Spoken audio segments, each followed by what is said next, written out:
ॐ अज्ञानतिमिरान्धस्य ज्ञानाञ्जनशलाकया चक्षुरुन्मिलितं येन तस्मै श्रीगुरवे नमः। श्रीचैतन्यमनोभीष्टं स्थापितं येन भूतले स्वयं रूपः कदा मह्यं ददाति स्वपदान्तिकम्।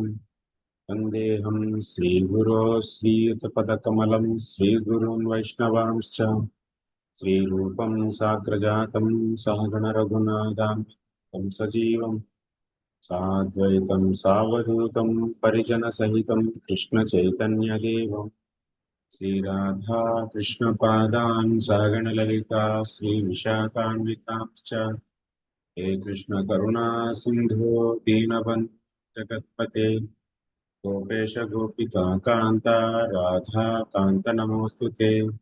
तप्तकाञ्चन गौराङ्गी राधे वृन्दावनेश्वरी वृषभानुसुते देवी प्रणमामि हरिप्रिये। वाञ्छाकल्पतरुभ्यश्च कृपासिन्धुभ्य एव च पतितानां पावनेभ्यो वैष्णवेभ्यो नमो ॐ विष्णुपादाय कृष्णप्रेष्ठाय भूतले श्रीमते भक्तिवेदान्तस्वामिन्निति नामिने नमस्ते सारस्वते देवे गौरवाणी प्रचारिणे निर्विशेषा शून्यवादी पाश्चात्यदेशतारिणे जय श्री कृष्ण चैतन्य प्रभु नित्यानंद श्री अद्वैत गदाधर शिवासादि गौरभक्तवृंद हरे Krishna Krishna Krishna Hare Hare Hare Ram Ram Hare Hare Hare Krishna. I welcome all of you for this session. So today we'll be discussing the battle between Garuda and demigods. Further we'll be continuing our story. Garuda reached the Swarga.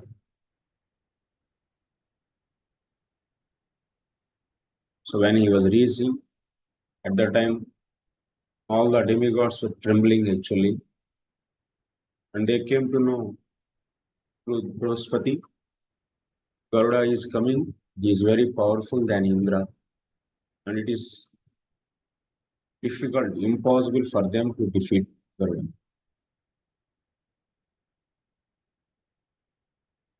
So, but still, devatas became alert. They don't want to give away nectar, so that's why they want to fight with him. So how the fighting went on, you can hear.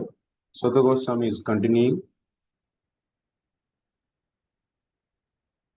The nectar is being protected by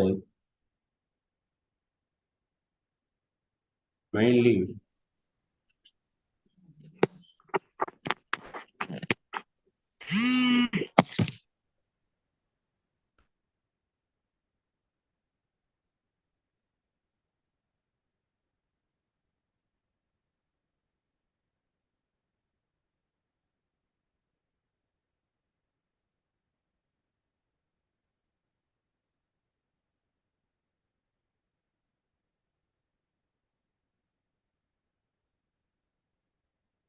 Visvakarma. He is very powerful. He is like a current, and he is protecting, and his team is protecting nectar. So directly Garuda attacked on him. Vishwakarma, even he is so powerful. So for two gadi,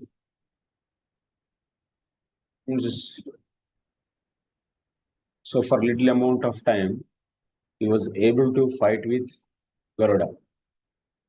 But by the Garuda, he was fully, that means wounded. Garuda attacks with his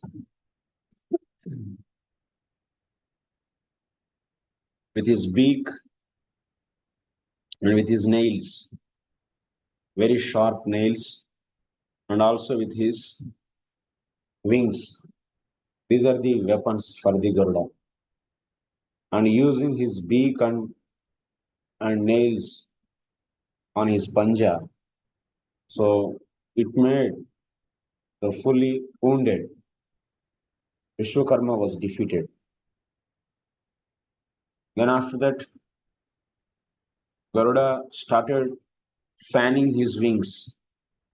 Lot of dust is risen up, and it is filling the entire sky, and all the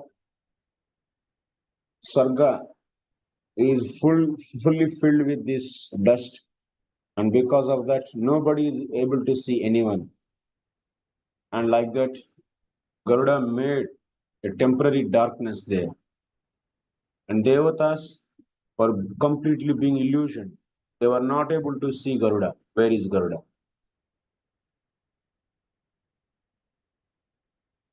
They were not able to see how Garuda is approaching towards the nectar. So then at that time, Indra ordered Vayudev. So because Vayudev can do this, he can take away that dust. So then immediately Indra ordered Vayudev, you clean this. Then Vayudev, who is very powerful, through his winds, he was able to remove that all dust. Then it became clear. The darkness went off. Then after that, all the devatas, along with their weapons, they started attacking on Garuda. So they were releasing the different kinds of the weapons on the Garuda. And Garuda was making a powerful sound. You might have heard Garuda's sound is very, very strong and create the fear. But these devatas, they are trying to release the different tripods, different swords, and like this many, like the clubs, like different weapons, they started throwing towards the Garuda. But Garuda started flying in the sky to the far height. All these weapons, whatever thrown towards him, they were not able to do anything to him.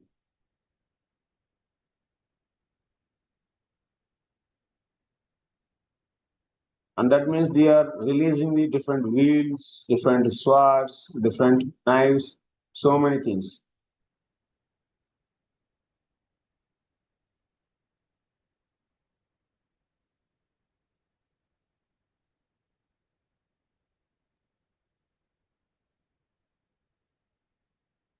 But still, so Garuda was fighting alone with all of those demigods.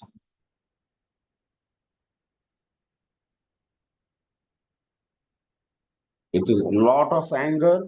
That anger was like he wants to just burn away that devatas. Such anger he got, and he is fanning his wings, and he started attacking all the devatas using his beak, sharp beak and nails. And they were fully wounded, all the devatas. And they are all defeated. They are all completely defeated. Then few devata, especially who are defeated, among them Gandharvas and Savyas, Sadhyas and Gandharvas. These are the different types of devatas. They ran away in the direction of the east. Vasus and Rudras, they ran away in the south direction. Aditya Gana ran away in the direction of west. Ashwini Kumar, they ran away in the direction of north. Like this, they are all wounded by Garuda, and they thought that they are unable to control him. They were being defeated. To save their life, they ran away in the different directions. Then after that, this Garuda who flies in the sky, then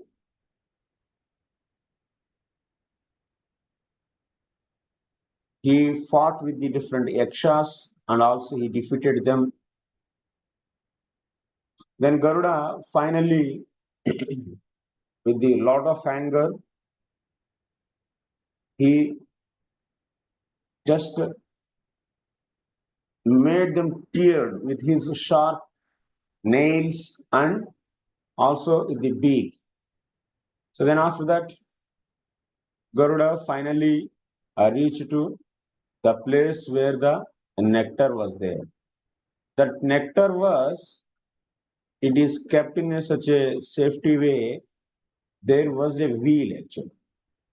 There was wheel, and that wheel is having the different knives in all the directions. That wheel is keep on rotating. Nobody can easily approach that. If anyone try to take that nectar pot, so that is they have to cross this wheel. This wheel is having the various kinds of the knives in all the directions, and it's keep on rotating. And if you try to enter into that, well, he will be cut into the pieces. And such a yantra they fixed actually devatas to save the amrita.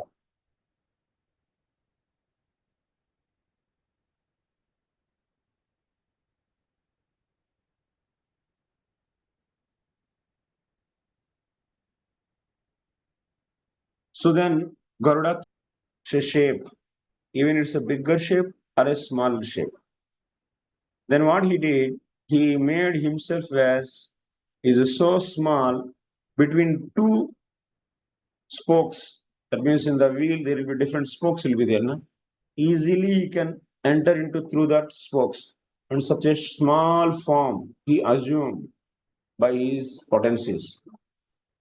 And within few seconds he just entered and he crossed that wheel so easily. Then after crossing that, there were two big snakes. Very big snakes were there. And they are protecting this nectar pot. And those snakes are shining like anything.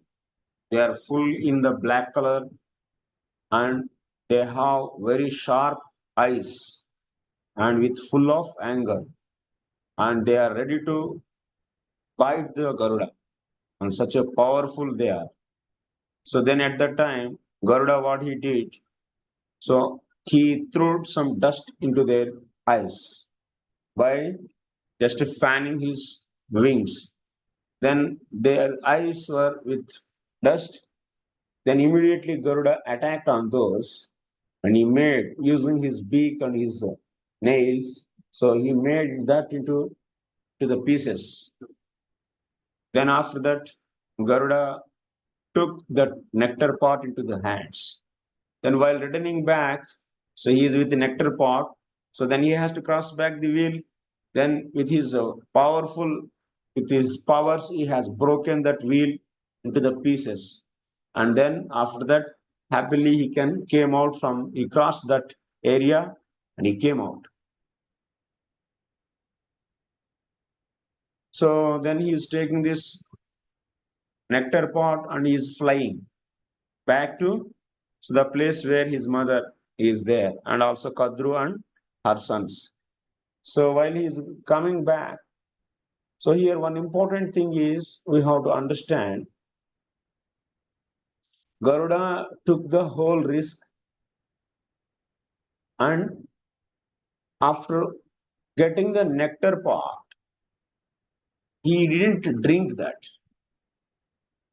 That is the important thing we have to so note it actually. Because such a precious thing, so he could have drink some little bit from that pot.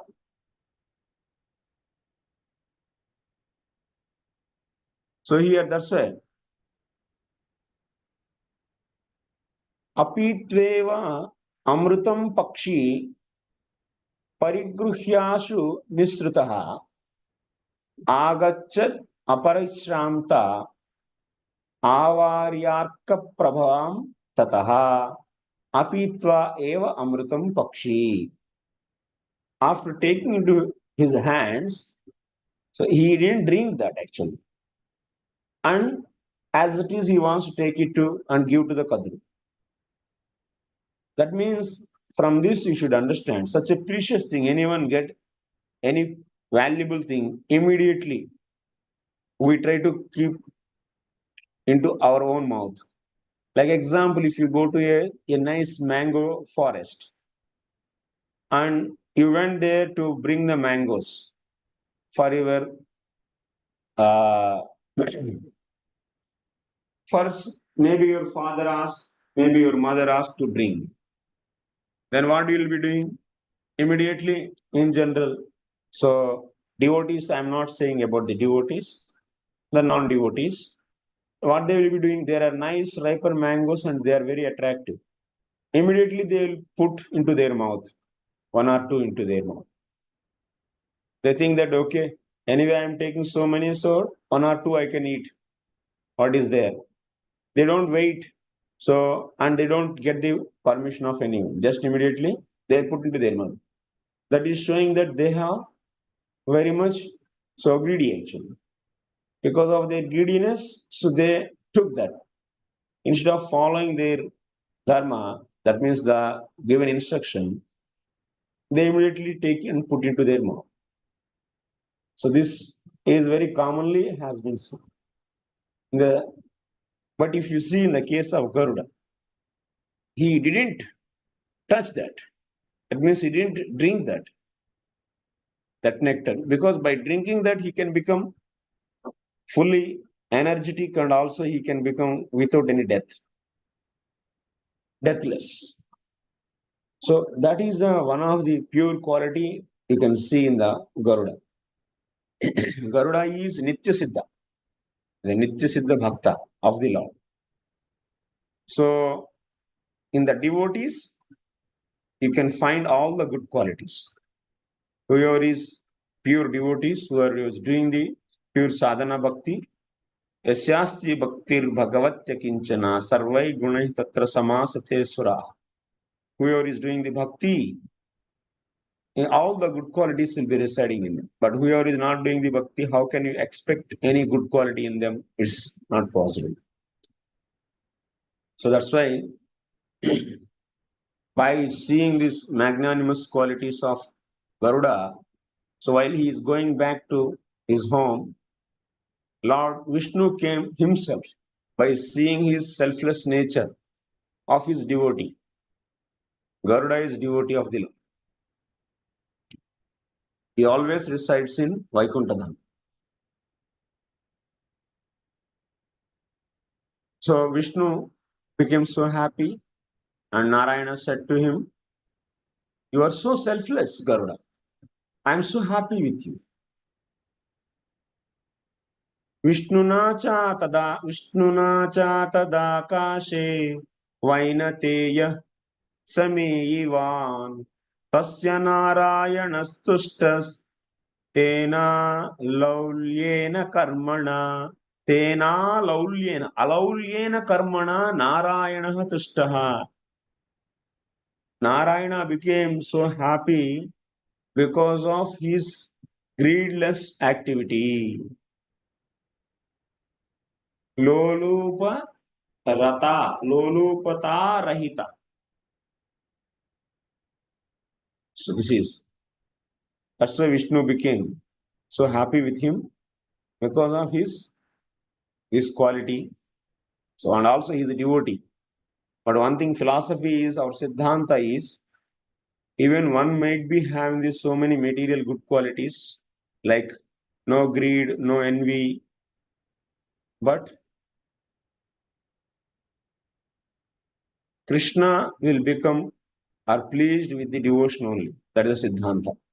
But now you might be seeing here, Narayana became, sorry, Narayana became happy, Vishnu became happy by seeing the Garuda's good quality of not having any greed for that Amritam. So from this you should understand. Actually, Amritam is desired by everyone. Who is not desiring Amritam? Only those who are knowing the right. So bhakti, properly bhakti. Who knows the so bhakti is a superior, and those people only are not attracted by this Amritam. You should understand. Palena parichiyate. By seeing the character of the Garuda, you should say that he is already a devotee. And also, who can become such a selfless devotee, selfless person? Complete selflessness, the pure, that means good qualities you can see in the case of the devotees only. So that's why Garuda is not attracted for the Amrita, and without any greed for that, he is, as it is taking back, means this is indicating that he is already devotee. And that's why Lord is happy with his devotee and he came. Like that only you should take. You should not make a Siddhanta that by good qualities Lord will be happy. No. Then that is against the philosophy. There are so many, Bhagavatam is saying there will be Brahmana with so many qualities, but if he doesn't do devotion, if he is Chandala, even he is having all the bad qualities, but if he is able to utter the holy name, and so Krishna will be pleased with that Chandala who is uttering the holy name. So that is the, so we should understand. So that's the Garuda is a Nitya Siddha. In the Bhakti Paramatma Sandarbha, while discussing, there are the two types of the jivas we have seen. One is from the Anadi Kala, they are in the association of the Lord. That means they are towards the turn towards the Lord. There is no Bhagavat Vimukata in them. So that is the one kind of jivas. For that example is given what? Garuda is the example Jiva Goswami is giving. So from this you should understand that Garuda is a Nitya Siddha from the Anadi Kala to Ananta. So he will be always in the service of the Lord. Just for the sake of the Leelas, they appear. Like Krishna also appeared and he will be doing the so many Leelas. So now he became Vasudeva's son, and that's why he is known as Vasudevaha.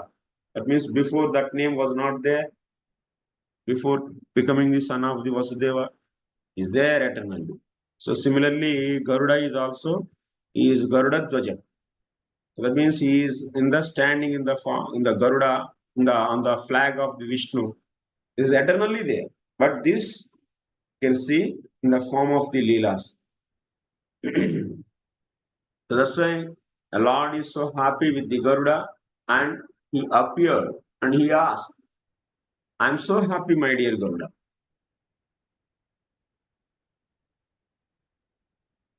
Because one more thing, Bharatam and Bhagavatam.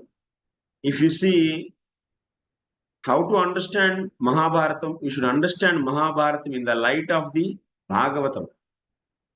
Bhagavatam is a Chakravarti Pramana. Vasudev. So he has written so many things in the Puranas and Mahabharata. And might be some points or some situations has to be understood. So those may not be so clear and direct. So in that case, in that situations, you should always see those things in the light of the Srimad Bhagavatam, because that is the final compilation of the Vasudev. So that's why even if you see here in the Mahabharata, Tasya Narayana Tushtaha Tena Alaulyena Karmana. Tasya Narayana Tushtaha. That means Garudasya Alaulyena Karmana Narayana Tushtaha. Garuda's selfless, greedless, not greedless, not selfless. Garuda's greedless service activity made Narayana happy. That means what? Greedless service, greedless activity. Many people, they are doing the greedless activities. So Vishnu will be happy with that. So then it is bringing the different Siddhanta. Vishnu will be happy with the only one, that is purely bhakti. And all these good and bads, they are not at all attracting him or pleasing. Okay. They are all happening based upon the karma, and Lord always make them balance, that's all. His duty is making them balance, nothing else. But he is impressed by only purely devotion. So that's why we should take here. Garuda has such a greedless nature because of the bhakti. So that's why Vishnu is happy with him. And also we know Garuda is eternal servant of the Lord. So then Lord is asking Garuda, my dear Garuda, you ask me, what? So I want to give a boon to you, please. What boon you want? Then Garuda asked, okay, fine, you want to give a boon. So I should be always on your flag. That's why from that, because of this, Vishnu is also known as Garuda Dvaja. Dvaja means flag. On that flag, you can see the symbol of the Garuda. So that's why Lord is known as Garuda Dvaja. You can see on the entrance of the Vishnu temple. So there will be a flags. On one flag, you can see the symbol of Garuda. On another flag, you can see the symbol of, you know what is that symbol? Another symbol? What is that symbol? Hanuman. And another symbol, Hanuman will be. So these are the two symbols. In the entrance of the any Vishnu temple, on the gate, one side Garuda Dvaja, Garuda symbol and Hanuman symbol they keep. So Lord also is known as Garuda Dvaja. Then also, once again, Garuda asked one more thing. So, my dear Lord, I didn't drink this nectar, but still I should become deathless. Amar. Amarascha, Ajarascha, Amarascha, Syamam Rutena Vinapyaham. Without drinking this nectar, I should become Ajaraha and Amaraha. That means Ajara. Jara means old age. Amar means no death. No old age and no death. I should become. By drinking the nectar, one can become, that means Ajar and Amar. Ajara. Jara means old age. Janma Mrityu Jara Vyati. Jara means old age. But demigods, they drink nectar. Because of that, they will be always young, and also they will be having the no death. For what? Forever? Not forever. Till the time they have their punya. So if they have punya for the 10,000 years, for this 10,000 years, they will not be having the old, and also they will not be having the any intermediate death. This much only the Samurtam is doing, which is there in the Sarga. But if you get the blessings of the Vishnu, then one can be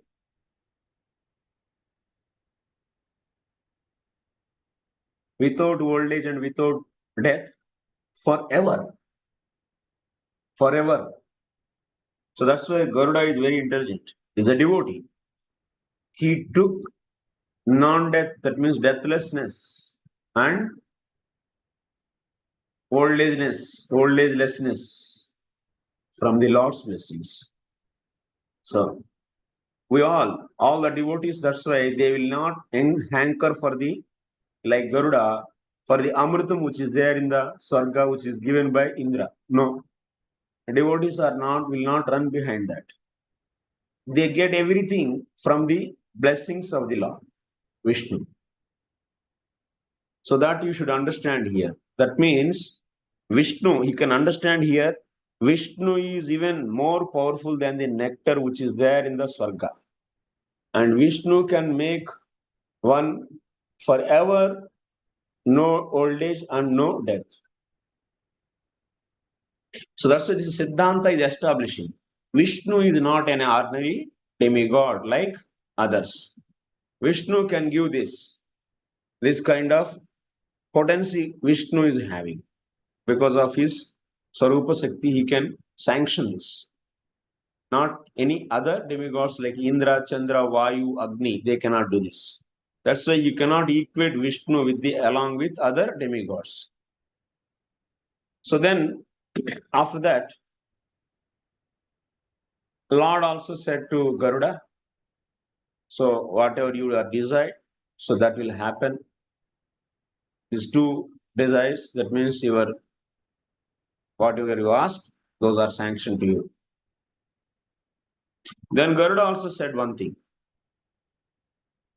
So when Vishnu appeared in front of Garuda, at that time, Lord is having the Sakya Bhava. Like you can see in the case of the Brahmaji in the second canto, 9th chapter, we have seen when Lord appeared in front of Brahmaji and he has showed all his Vaikuntha planets. So at the ending, Lord gave a shake hand. And he's so happy with the Brahmaji's prayers and Brahmaji's austerities and his endeavor. So that's why, and he is assisting the Lord by accepting the service to create the secondary creation. And he is very nice devotee. So that's why Lord gave shake hand for a special. This is Sakya Bhava. The same way here in the case of the Garuda also, Lord is in the Sakya mood. Wow, my dear friend, I am so happy with this magnanimous quality of no greed for the nectar. So then, being a friend, so then friend also should give the gift, na? If friends means they will be giving each other. So Garuda said that, okay, my dear friend, that means Sakya Rasa. I also want to give a gift to you. So please ask, what do you want? How can I give a gift to you? That's a friendship. In friendship, dadati pratigruhnati, guhyamakyati pruchati. Bhungte bhojayate cha shadvidam priti lakshanam. This is the way one can increase the loving relationships. So that's why dadati pratigruhnati. He takes and he gives. So that's why Garuda wants to give to increase his love and bondage with the Lord. So then, okay, my dear friend, you also want to give to me? Okay, then now onwards. Garudam Pakshinam Tam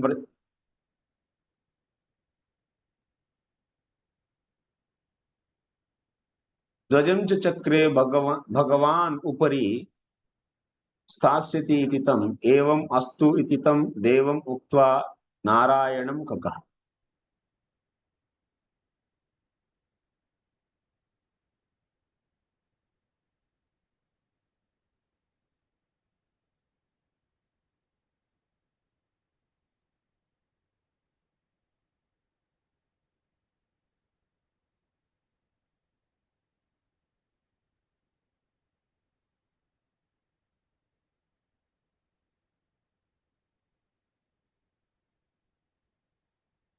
Tam Vavre Vahanam Vishnu Garutmantam Mahabhalam. Tam Vavre Vahanam Vishnu Garutmantam Mahabhalam.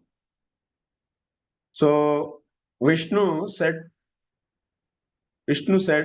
asked, okay, then Garuda, you want to give a boon, then you become my vehicle. You should become my vehicle. Garuda is the powerful vehicle for the Lord. You should understand. Any ordinary person can become vehicle of the Lord. If he is not a transcendental person, can he Lord accept him as a vehicle? Any material body can be going and staying in the Vaikuntha and it can be vehicle? No, no. So that means you should understand. Garuda is Nitya Siddha Bhakta. And he said that you should become my vehicle. Then Garuda said, okay. So like this, so Lord disappeared. Then Garuda accepted for that and Garuda started flying. So meanwhile, what happened? So Indra, who got already so much wounds, and he finally became into his consciousness, he came into the consciousness, what this Garuda is doing, what dare he has. He is taking away the nectar pot. And then he has one final weapon with him. What is that final weapon? His thunderbolt, Vajra. So he released his Vajra, thunderbolt. That is the final weapon of the Indra. By using that only, he killed Vritrasura. He's a powerful Vaishnava. By the Lord's mercy, only Vritrasura is being killed because Lord doesn't want to see his devotee in the body of demon. So that's why Lord allowed this. So his devotee to be killed by the Vajra. Otherwise, Vajra doesn't have such a power to kill a Vaishnava. So similarly here, what this Vajra can do to the Garuda? Garuda is a Nitya Siddha Bhakta. Can it do anything to him? Nothing. Nothing it can do.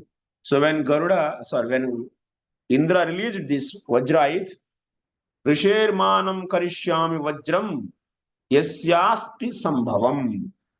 But Garuda is so magnanimous devotee. So many magnanimous qualities he has. That means devotees are always respectful towards the Brahmanas, respectful towards the positions, various positions, whatever are there. So they respect Lord's system. Because Lord is also Namo Brahmani Devaya Go Brahmani Hitaya Cha Jagaditaya Krishnaya Govindaya Namo Namaha. So Krishna is always protecting the cows and Brahmanas and he gives the respect. If you see in the Vaikuntha, when Chatushkumaras went into this, so they are the Brahmana boys and they are the Rishis and Brahmanas and Lord gave respect to them. He has a lot of respect for them. You can see in that here. And you can see our Acharya's commentary also. Same way, this Garuda and devotees also should know, they should give the respect, but they should love the Vaishnavas. Vaishnava के साथ प्रेम रहता है और ब्राह्मणों के प्रति respect रहता है वैष्णवों को.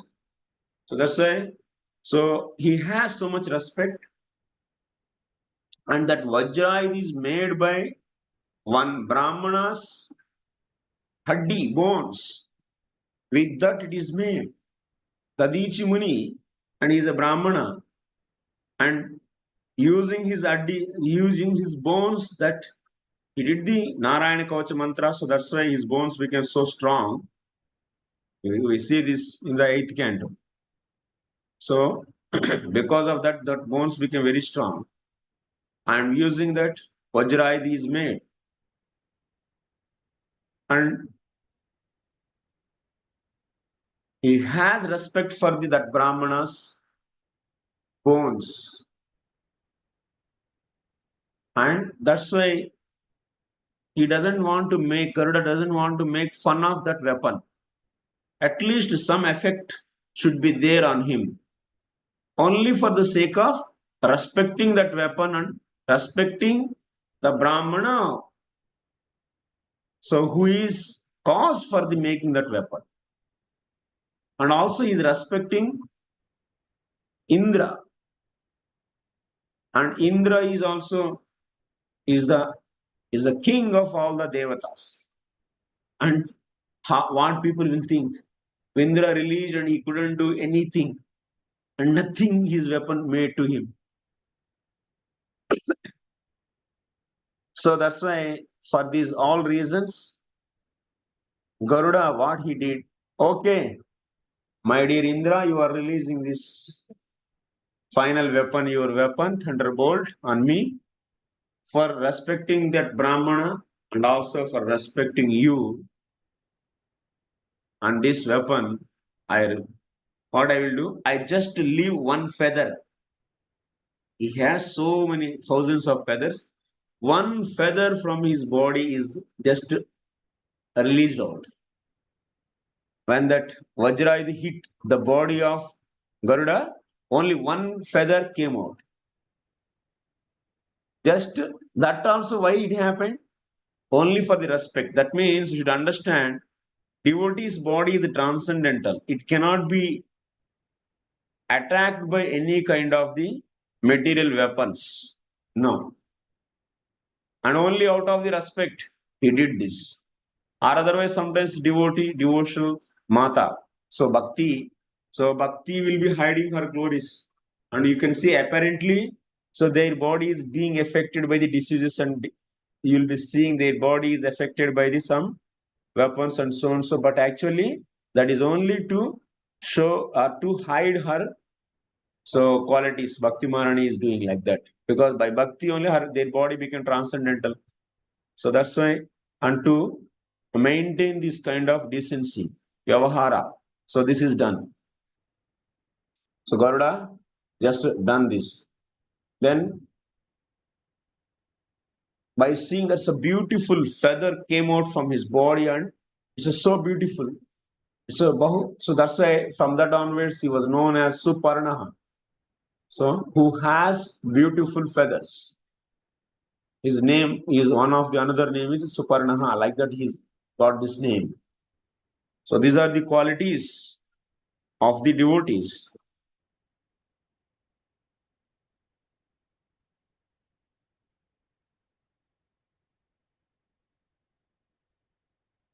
So then after seeing this, what is now Indra's feeling? Indra is so intelligent man. So he understood. This Garuda is undefeatable. Undefeatable. It's impossible to defeat him. So only thing is what? Sama Beda Dana Danda. Better is Sama. Make the friendship with him. No need to chastise him.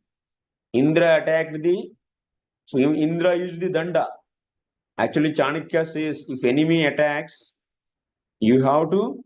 So that means if someone is attacking you, so you can counteract him by 4 means: Sama, Veda, Dana, Danda. Using these 4 techniques, finally every king has to establish enemyless his kingdom, which is fully protected. So that's why he has to use these 4. When Garuda came and Indra could have followed his Guruji's Brihaspati's words. Brihaspati is Guruji, na? So Guru said that you cannot defeat him and your army also cannot defeat. He could have heard this and he could have done friendship with him beginning itself instead of fighting and learning the lesson. So after fighting, after all, he'll defeated actually. So in beginning itself, by following the Guru's words, so okay, my Guru said that it's a true. So let me make the friendship with this Garuda and do something without any fighting and any other. Otherwise, all his army now all are wounded actually. Their face is torn by these nails of the Garuda and by the beaks. So they are all bleeding. This could have been saved actually. This activity couldn't be happen. So that's why. But anyway, some people they learn after the getting the result. So they will not learn from the beginning. So Indra also didn't learn. So then that's why he got the punishment for that. So that means his army was wounded so much, and finally understood that with this such a powerful man, now we cannot use the danda. Better is go with the sama. That means friendship. He said, Chakra, that means Chakra uvacha balam vignatum ichchami yatte paramanuttamam sakyam chanantam ichchami tvaya saha khagottama. Even Kashyapa also said, with the Balakilyas, Indra played so much. He made fun of them. Then at that time also, yesterday's class you heard, Kashyapa said, even Garuda is so powerful, he cannot be competitor to you. He is the Khagendra, not the Devendra. You are Devendra, he is Khagendra. So he is more powerful, but he will be not at all harming you, and you should be always with him friendly only. But he didn't follow Indra, this word also. He forgot this also. And he attacked. Then finally, so whatever the thing was said, that only he could have, he did know. What he did? So he's asking, oh, my dear friend, I accept my defeat. So, and that means he understood in the inside, I cannot fight with him. Then he's saying, so my dear, great Garuda, I cannot fight with him. And I'm just asking, how you got this much power? Indra doesn't know this. Indra knows this very clearly. Kashypa's son Garuda is going to have all the powers actually than the more than him. But still he's asking, oh, my dear friend, and I want to make a friendship with you. Now he'll come to the right situation. So that's why you should hear the elders' experience. If younger people, they take the experience learned from the elders, like Kashyapa's words, Indra could have taken, or the Brihaspati's words, Indra could have taken into the consideration. Then you will be saved from many difficulties and many anarthas.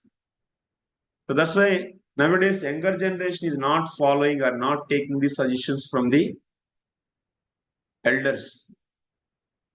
పెద్దల మాట చద్దన్నం మూట వందిత Mataji yes పెద్దల మాట చద్దన్నం మూట కాదా so elders whatever their experience is very very important for the younger people, and they should not feel the presence of the elders in their family is useless. First of all, they are indebted for them, and second is elder people are not at all useless. Whatever you want to learn by your experience, they already experienced and they already learned in their life and they implemented, and just you take their suggestion and follow them.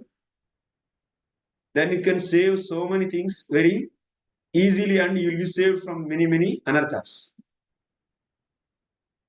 So that's why elders' experience is important for the youngers to do their vyavahara.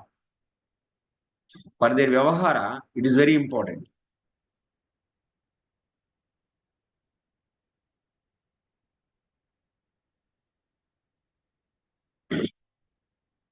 Then Garuda, when Indra offered the friendship, then Garuda said, Sakyam me stutvaya deva yatechasi purundara balam tu mama janihi mahat asahyameva mahachasyahyameva cha. Garuda, okay, Indra asked, my dear friend, how you got this much power? Can you tell me? Then Garuda started saying, okay, my dear friend, you want to know my powers? Okay. Then I will tell to you. Balam tu mama janihi mahasya asahya. First of all, you should know I have such a powers. It's not that nobody is equal to me. And it's a unbearable powers I have. That means others cannot tolerate these powers if I attack them. But you see, devotee's quality, is it? That means, so self-prizing is not at all a quality of a devotee. Garuda is also a pure devotee. And he said, of course, kamam naitat prashamsanti santa swabala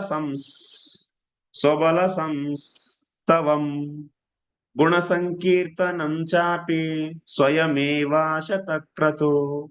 A very important sloka this is. Kamam naitat prashamsanti santaha swabalam samstavam. That means saintly people, so by themselves, They will never glorify their own powers with their own mouth. Guna sankirtanam chapi swayameva shatakrato. O Indra, self-praising is equal to the what? Is equal to the death actually. If you praise yourself, that means you are dying.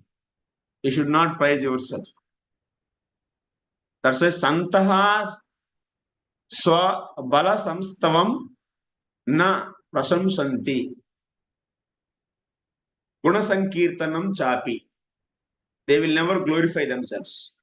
They never glorify their strengths.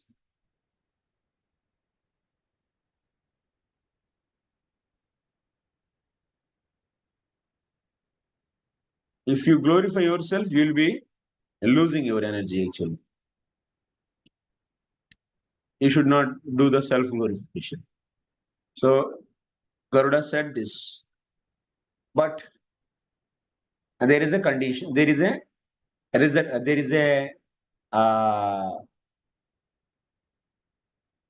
some apavadas. Apavada means some relaxation is there. Saketi krutva tu sake prusto vakshamyaham tvaya nahyatmatava samyuktam vakta vyamanimititaha vaktavyam animititaha. But my dear Indra, you are now my friend. You accepted me as your friend. I also accepted you as my friend. So that's why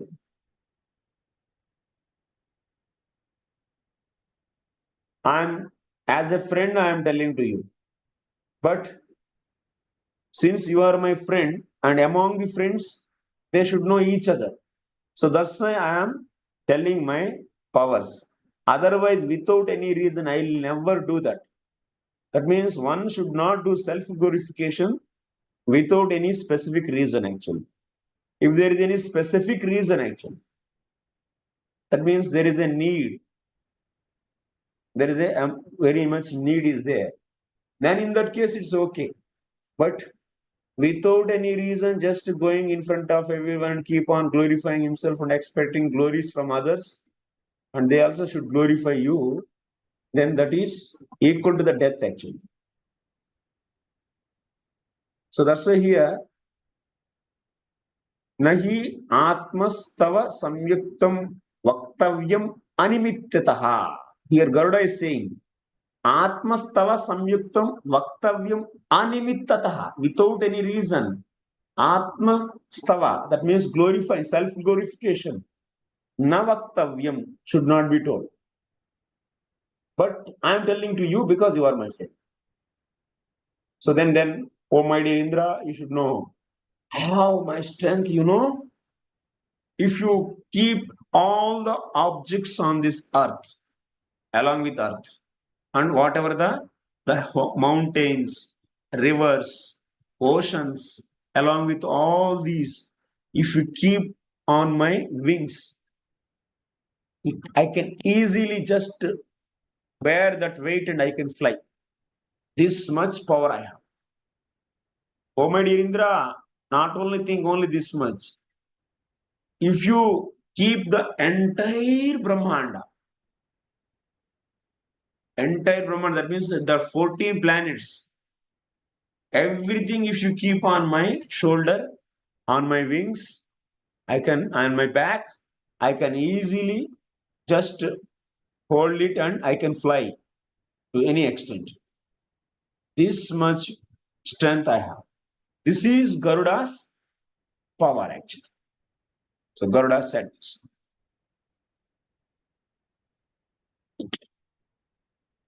So after hearing this, yes, Indra heard this and he said to him, I really accept, my dear Garuda. I have seen also, and I am accepting this. And I can be your best friend, and you also can be my best friend. Today onwards, We are the friends. You have to always do friendship with the people who have. That's a Rajaniti. Rajaniti is Indra is a king actually, king of the all the devatas, and Garuda is also king of the all the birds. So that's why a king has to do friendship with the another king. The king who has lot of power, you should do friendship. You should not fight with him.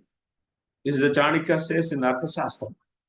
If someone is very undefeatable, then you should do friendship with them. That is the Rajaniti. So Mahabharata is comprised of all nitis. We have seen Rajaniti, it is Kutaniti, it is Bhakti, Niti, moralities. That means general Niti, everything is there. So it's a fine. For Indra is the best. And so Garuda is so, because he is such a powerful man and he has no loss by accepting the friendship of Indra. He cannot do anything. He is already very powerful. So that's why he accepted this. So Indra said, okay, now we are friends, but you have my nectar pot with you. This is the main thing. This is the main thing actually. Why you want to do friendship actually? He's अपना संपत्ति उनके पास है ना. This is the Rajniti actually. Kings, they do like this. So, okay, my dear friend, now we are friends, but my pot is with you now. So, but you are my friend. If you want, you drink this. Nakaryam yadi somena mama somaha pradhiyatam asmante prabhade yeyuhu yebhyo dadyat bhavanimam. If you want, you drink it, but if you don't want, you please give me back, but you don't give to others. If you are taking for yourself, I am okay. Indra knows, very intelligent guy. That's why he's ruling the all the devatas. Because already Garuda got the Amrutam. That means by the blessings of the Lord, he became Ajar and Amar. No old age and no death. Why Garuda wants this nectar for himself? He doesn't want. He wants this for the sake of releasing his mother. That means he doesn't want to consume it. He wants to give to others this. So that's why Indra is saying, if you are going to give someone else, it means for yourself, it is not needed. And you want to give to someone else, but you don't do that, please. Then Garuda said, actually, Garuda is a very truthful man. He didn't lie. He said immediately, yes, I don't want to drink this. And I don't want this. He's a very bold man. Actually. Devotees are like that. There is no kapata. Kutaniti will not be there. Kutilita will not be there. They are always fair dealings. Yes. So he said, I don't want to drink, but I want to release my mother, because if I give it to the Kadru's sons, then they will release my mother from the Dasitvam. He can immediately kill all the 1,000 sons and he can release his mother, but he doesn't want to do, because she is also stepmother's son. They are also brothers. And it's adharma, killing them. So that's why, and also violating the rule, adharma. Na? So that's why he doesn't want to kill them. So, but I want to give to them and then my mother will be released. But you do one thing. Garuda gave a plan. So what is the reason? I am taking this. I am giving this to the Garuda sons, and I will just hand over to them. Then after that, you take it back. You bring it back, because I am not going to protect this for always. My business is these Kadru sons. So Kadru sons, they has to release my mother from the servitorship. That's all. If you will give and they will release over, then after that I don't mind about this. If you take it back and if you bring it back, I will never fight you back with you. Okay, is it fine for you? Like that, they had deal friendship. They did the friendship. So then Indra became so happy. Wow, it's very nice. Then you do the same. You keep there, then I will bring it back. Then Garuda so take that nectar pot and he came and he reached the Kadru's sons. These are all very cunning fellows, Kadru's sons. And he reached them.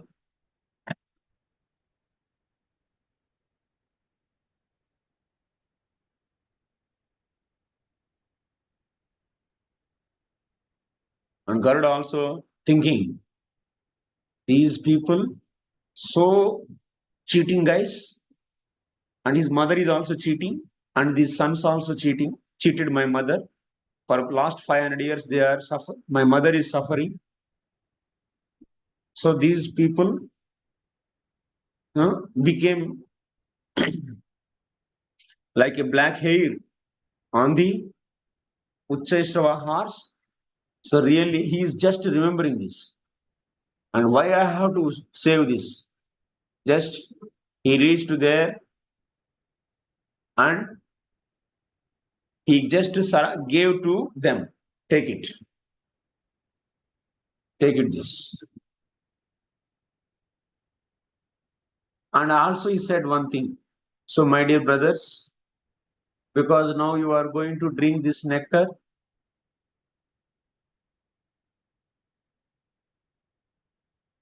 actually in between some more thing is also there.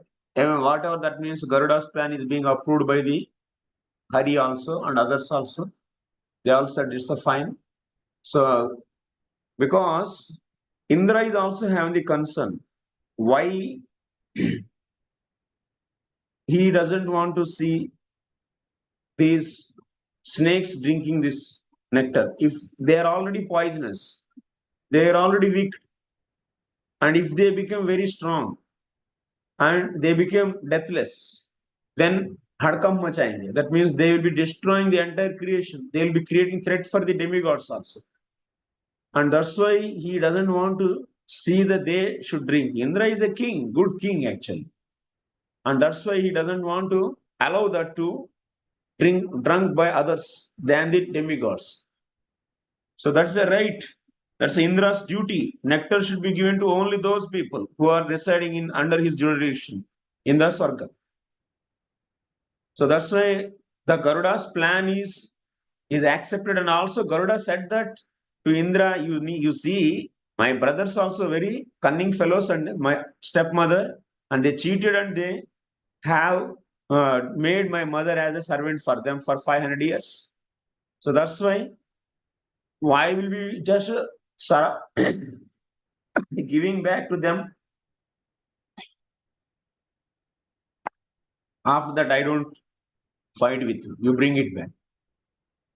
Then all these snakes, he reached there and he gave to them, and it is kept on a kusha mat. On kusha mat, it is kept, and he instructed or he suggested to all the Kadru sons, my dear snakes, now you are going to do a auspicious activity of drinking nectar. Before that, you have to do the Sastivachal. That means you have to take bath and be clean by yourself, and then only you should drink this. Otherwise, if any inauspiciousness is there, that will not be good. So that's why you do this. That's why any auspicious activity is going to happen. One should clean himself by bathing fully in a holy places, holy rivers, or otherwise. So in the water, pure water, so one should clean and do the so yeah.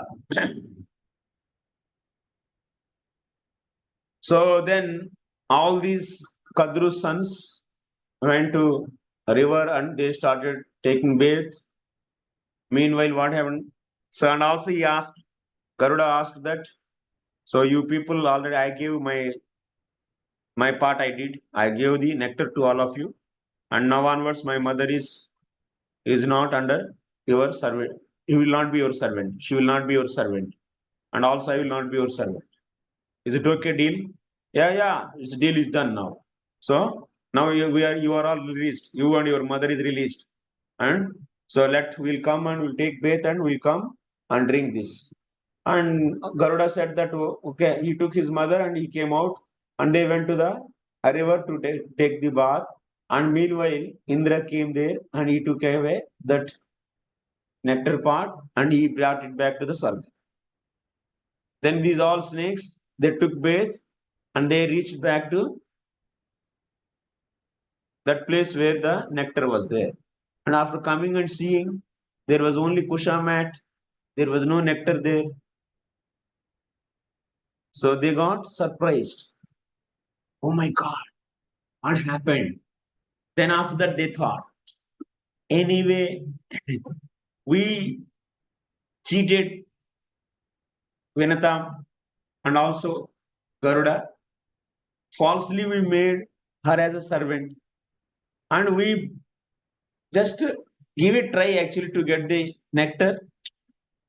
Anyway, we couldn't get what is there. So they didn't take so much seriously because these all kapatis, all the cheaters, they will be trying to cheat. And if they get the result, okay, otherwise they don't fight for that. Now, why they will fight? If these Kadru sons, they try to fight, then everything will come out. Then Garuda can say, you also cheated my mother. You also cheated my mother and you all made her as servant. So you can also bring the point. If they are rightly claiming, if they have right to drink the nectar, if they have right to get this, they could have fight with him. But they didn't fight. They don't have any strength to fight with Garuda now. Because in arguments also, there is no dharma on the side of Kadru's sons. So that's why they didn't further proceed for this. They just left it over there itself. Anyway, we tried to get by this cheating way, but we couldn't get, no problem. That's why as much as you do the adharmic activities, you will lose the strength in you actually. You will not get the strength to fight with the adharma. If dharma is not on your side, you cannot speak loudly also. You cannot ask. You cannot claim for the judgment. So these people, you can learn from this. Kadru's sons, they cannot. They cannot do the argumentation with the Garuda. There is no dharma on that side. So that's why purity is the force. Purity, materially you will get the purity by following the dharma. Spiritually you will be getting the purity by doing the pure devotional service. So that's why purity is the force. So sadhakas, they should have their purity. If they themselves are impure, then they cannot give the judgment and they cannot fight for their right. If their character is impure, if their activities and if their thinking is impure, they cannot speak or they cannot follow or they cannot do also. So this is as much as now society is getting impure and nobody is there to ask, I am also impure, you are also impure, and we both pamper each other and we try to become more impure. This is the present situation of the society. Everyone is impure. Who is there to ask? Even the kings are, that means rulers also impure, leaders also impure, politicians are impure, teachers are impure. Then how can they expect the purity from the students? Students also impure. Everyone is becoming impure. This is a very unfortunate situation actually. So who is pure? Devotees are the pure. By chanting the holy name, they should be pure. Their character should be pure. Their behavior should be pure. Their speech should be pure. Their action should be pure. Their thoughts should be pure. Everything should be pure. That is the meaning of doing devotion actually. when you do the Krishna Bhakti, so that is going to bring the purity in us. And those people are going to change the society, and they will be asking the impure people to follow dharma and to be pure. That is the strength actually. Yes, so that's why devotees has to become pure by strictly surrendering to the Krishna and Guru. We should be pure by surrendering fully to Krishna and our acharyas, Srila Prabhupada. We should surrender to him and his sentences fully. If we should have full faith and surrender to him, no reservations. Without any reservation, unconditionally, you should surrender to the Srila Prabhupada's teachings. He asked to establish this mission. Then, so from that surrenderance, you will be getting the purity. And that purity is going to change the society. And other impure people also can be asked to be pure. Otherwise, you cannot ask. Now, the present leaders who are sitting in the positions in the state level and also in the country level, can they ask to follow everyone dharma? They cannot ask because they themselves are impure. They themselves play the cheap politics, cheap tricks they play and to get the vote back. They cannot ask. They cannot speak also the truth. They speak. They advertise. That can they demand from the everyone? No, today onwards there will be no cow killing in our country. Can they say? They are impure. They are getting the money by slaughtering the cows, and they are enjoying that. They are increasing that. They are encouraging the cow slaughtering, and can they ask everyone? And they are not taking any action towards the stopping the cow killing. They are not taking any action to revive the real history, Mahabharata, and all our scriptures, keeping that in the syllabus for everyone. In all the schools, Mahabharata has to be taught. In all the curriculums, Puranas has to be introduced. It should be mandatory for everyone. And this will be changing bringing the purity in the people. Can they do this? Because they don't have any purity. They themselves are making the adharma. They are following adharma. Like the Kadru's sons. So that's why they don't have any guts to speak the purity and dharma. So these snakes, anyway, something is better than nothing. From this pot, from this nectar pot, maybe 1 or 2 drops might have fallen on this Kusha mat. Let us lick it. They all started licking that. That mat. And that Kusha grass is very sharp grass. And when these snakes are started licking that, what happened, So their tongues are made into 2 because the sharp kusha grass has cut their tongues into 2. And because of that day onwards, if you see when the snake takes out its jihwa, tongue out, you can be seeing the 2 divided into 2. Because of this reason, that happened. That on day onwards, snakes have the 2 tongues. That means one tongue is torn into 2.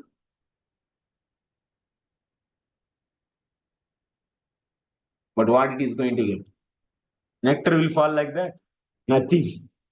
Just these mad guys, they tried.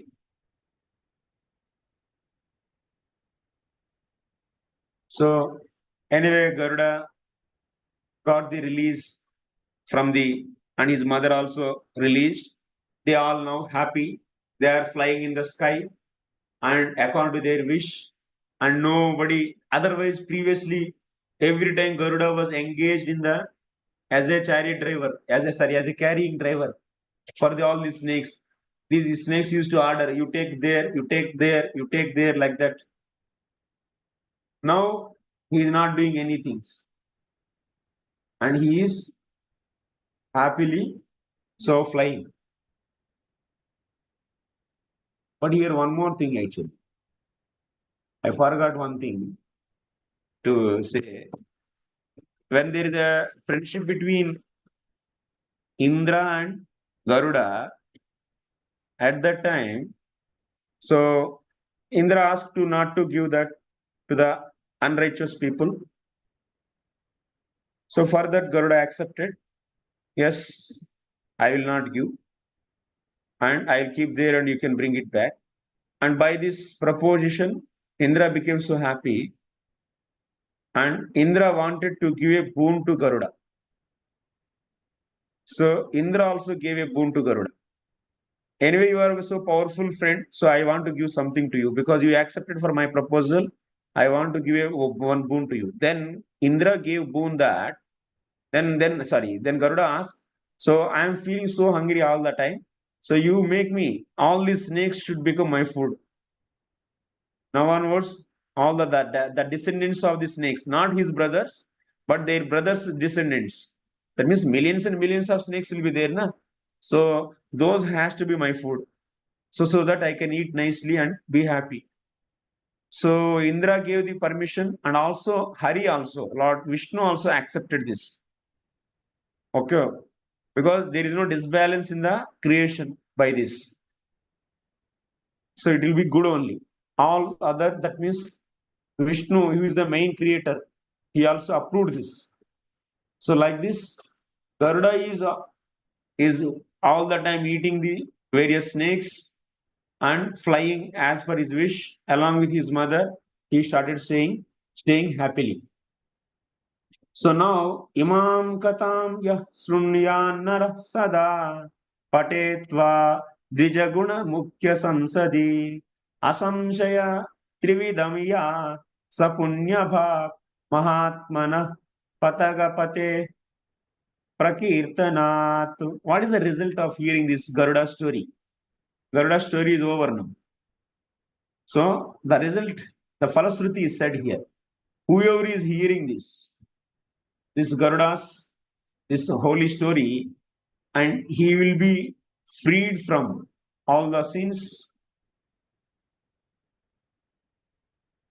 and he will be, if anyone glorify the qualities of the Garuda, so definitely they will be freed from the sin and they will be going back to the Swarga. Trividam Yat. Trividam means Swarga.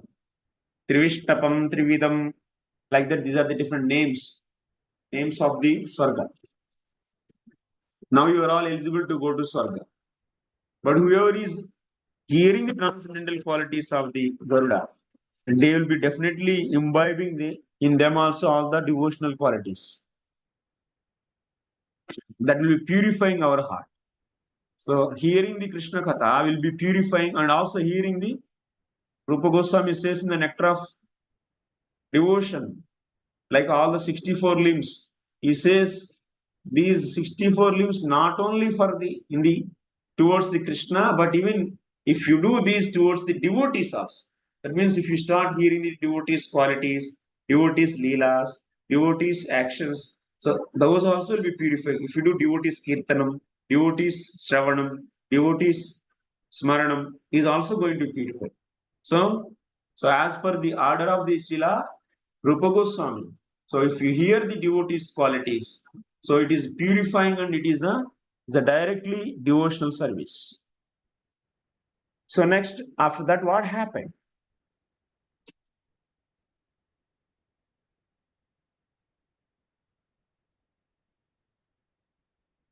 So Saunak is asking, my dear Sota Goswami, you made all of us to hear about how these snakes got the curse from the Kadru because they didn't hear her order. So that's why she gave curse. That we understood. And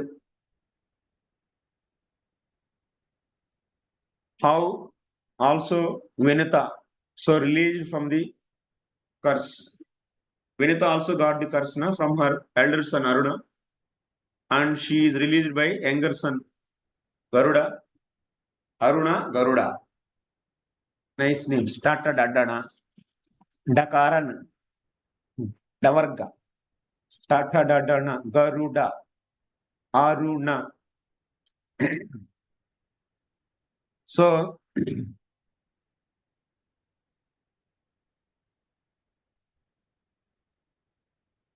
we heard many things from you about these things, how Kadru and also Vinita got their children and so and so. But we didn't hear the names of the snakes. You are always saying Kadru sons, Kadru sons. But who are those? Can you mention few names? Maybe 1,000 names means it's right. It's difficult to you. So because whole day you'll be going into that. Better at least if you mention few names, we'll be happy with this. Like that, Sonaka asked, then Sota is saying the names. Shesha Pradamato Jata Vasukisthadanantaram Airavatastакshascha Karkotaka Dhananjayo. Who is the first son of the Kadru? Shesha, Ananta Shesh. Wow. So whom we worship. That means she also got the Lord's, that means servant, Parshada as a son. Like Vinata got Lord's Parshada as a son. She also got Kadru also. Shesh, Anant Shesh. And next, second son is Vasuki. And third son is Airavata. Fourth is Takshaka. Fifth is Karkotaka. Sixth is Dhananjaya. Like this, so many names are there in the Mahabharata. I cannot read all this. Airav, Sesh first. Next Vasuki, Airavat, Taksha, Karkotak, Dhananjay, Kaliya. Kali also. Maninag, Apuran, Piranjak, Aila Patra, Vaman, Vaman, not our Vaman, is another one. Neela, Anila, Kalmasha, Shabala, Aryaka, Ugraka, Kala, Shapotak, Sumanakya, Tadimukha, Vimala Pindak, Apta, Karkotak. The second Karkotak is two names, two Karkotaks are there. The second Karkotak, Shankar. That means Chota Karkotak, Bada Karkotak. Like that they give in the even house also. Chota Ramu, Bada Ramu, like that. Shankar, Balishika, Nishtanaka, Hemaguha, Nahusha, Pingala, Bahyakarna, Hastipada, Mudgara, Pindak, Kambal, Aswatar, Kaliyak, Vrutta, Samvartak, Padma, first Padma, second Padma, Shankamukhu, Pushmandak, Kshemak, like this many are there. Okay. So like this, Sudha Goswami counted the few names. Not the everyone, but main famous snakes are being counted here. And after these 1,000 sons gave birth to the another thousands and thousands of breeds also came out actually. So many breeds after.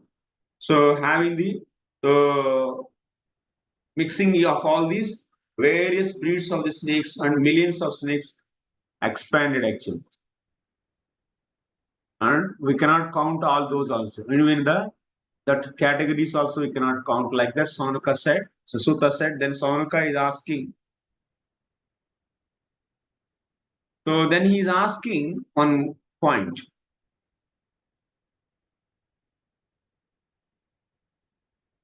We all heard that Kadru gave a curse to sons. That means whoever is not following her, they will be died.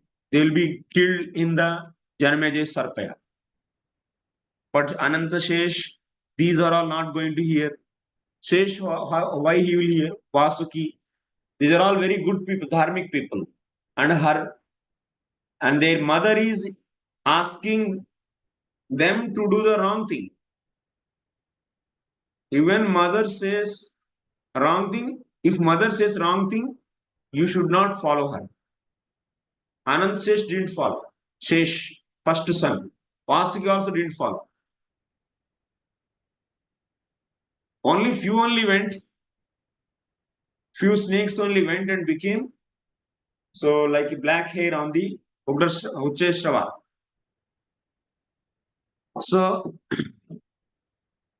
Now Saunak is asking, she gave curse, but how these other, that means many are not followed also, how they are saved, what they did actually for saving themselves. They didn't do anything like that, Saunaka asked. He is a very intelligent man, Saunak. And he asked. Then Sutta Goswami started saying what the counter remedies done by the various peoples. Where different people they did. First of all, what Shesh did, we will be seeing. So, first of all, the first son, Shesh, is the king of all the snakes. Nagaraj is Shesh. But when this mother is guiding in a wrong direction, and also he became so frustrated with that adharmic brothers. Not all the snakes, all the Kadru sons are adharmic, no. Few are dharmic, few are adharmic. So, few didn't follow her words because they are dharmic. Few didn't follow her because of adharmic also, because they don't want to hear her mother. And few followed her. Like that, you can find various varieties. We don't have the detailed categories who are following, who are not following. But few didn't follow her because of the dharma and because they are good and because of they are bad also. Sometimes you are bad also, you will not follow your mother. So bad son, even she is giving the bad instruction, because of his bad nature also, you will not follow. And some people they don't follow because mother is giving bad instruction, they are good, they are dharmic. So that's why they don't want to follow. So Shesh is coming under this quality, this category. He is dharmic. And from the day one he is dharmic, and he doesn't like the association of the adharmic brothers. Anyway, nobody will reject the mother, even she is so willful. But he wants to be away from her also. And also with these brothers. Right person always try to save himself from the bad association. Even materially also he will be spoiled completely. But in the spiritually also. Atyahara prayasascha prajalpo niyamagraha janasangascha laulyancha shadbir bhaktir vinashyati. If you are in association of the bad people, you will be getting the all bad inauspiciousness. Your bhakti will be destroyed. So, Shesh is, and you should take all the time association of good people. Anand Shesh left the bad association of them and he took the good association of the Brahmas. So then he left that place and he wants to do the austerities. He wants to control all his senses. And he wants to leave this body. Being this Kadru's son and being the brother of these people. They all made him as a king because he's elder son. And he left that position also. I don't want to be a king for these people.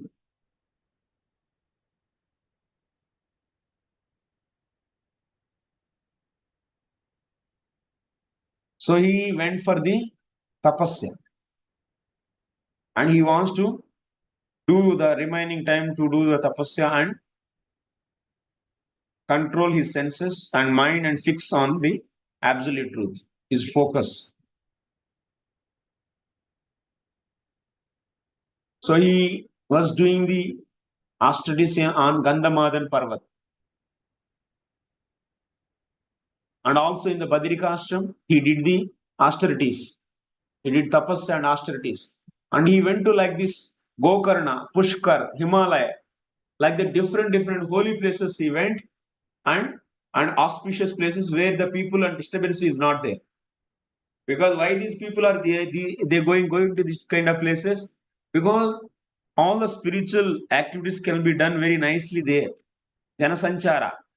So accumulation of people are less. And also they are very austere places. Staying in the Himalayas is an easy thing. It will be like a austere place, and so that is helpful for the increasing their austerity. That means a learned man always try to increase his austerity. But the ignorant people, they always look to increase their sense gratification. In the nowadays, the present society, so-called learned people, they are thinking for how to increase their sense gratification. That is the most foolish thing, actually. That is not the indicator of their learned nature. A learned man means increase the austerities and accept the volunteer austerity. That's why Bharata Maharaj's father Rishabhadev is saying, Tapo Divyam Putraka. Human life is meant for the tapasya. And this is a basic funda. Devotees always they accept the austere life, simple and austere life. And if this is really the quality of this is real quality, and if one wants to become a real devotee means he is voluntarily accept this kind of austere life. If someone is hesitating to accept the austere life means he is not in the really devotional platform, because as you do the devotion, Klesha Agni Subhada, good qualities comes. One of the good quality is accepting voluntarily austere life is one of the good quality. You are seeing in the case of the Sesh. So he is devotee. He is also eternal Nitya Parshad. And he removed himself from the bad association and started accepting the simple life. And they offered the kingly position. No, he rejected that. He was not, no, he doesn't want to become a king of the Nagas. No. And I am okay with the austere life.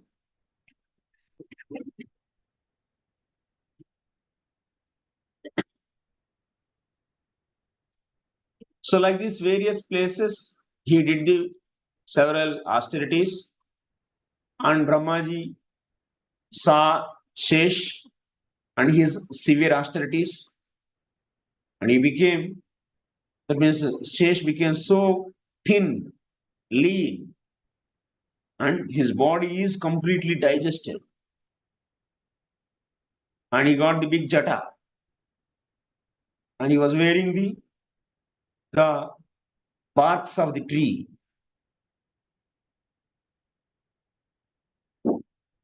And like this, he was completely digested by that austerities. And Brahmaji became so happy with these austerities. And he started saying, my dear Shesh, what are you doing this? And you should do the welfare, good thing for the society. My dear sinless Shesh, why you are doing so much austerity? Because of this austerity, even all the planets are now getting heated. Because of this tapogni, whatever is coming from you is burning the other planets. And now you enough for your austerities. Stop these austerities. Whatever desire is there in your heart, please let me know. I can fulfill that. Then Shesh said that, see how he is simple. My dear Brahmaji, my all brothers, so they are all dull people, very foolish people. And I don't want to be with them. So this is my desire. This is my desire, and you fulfill this. So see, devotees can ask this kind of things also. Please, so make me to go away from non-devotee association. You can ask this. You can learn from this Shesh. I don't want to associate my sinful brothers. You should learn this, how to ask. Many times we are missing. We are misunderstanding what to ask also. We don't know. This is very much important for all the devotees, because they are giving the whole day by working with the non-devotees. They are giving the whole day, so, and spending whole day with the non-devotees. In the corporate companies, keep on working with the non-devotees. What kind of consciousness you will be having? They are always playing the games, and they are playing the cheap tricks, how to increase their business and how to increase their wealth and how to increase their financial position in the whole world. That every company is targeting that I want to become world number one in my economy. I should be the number one. Every company is trying for that, and it is all the company CEOs. They come and they say what? How they motivate the people. Yes, we are this company. We means this company, and we should be the world number one. So, camera, camera.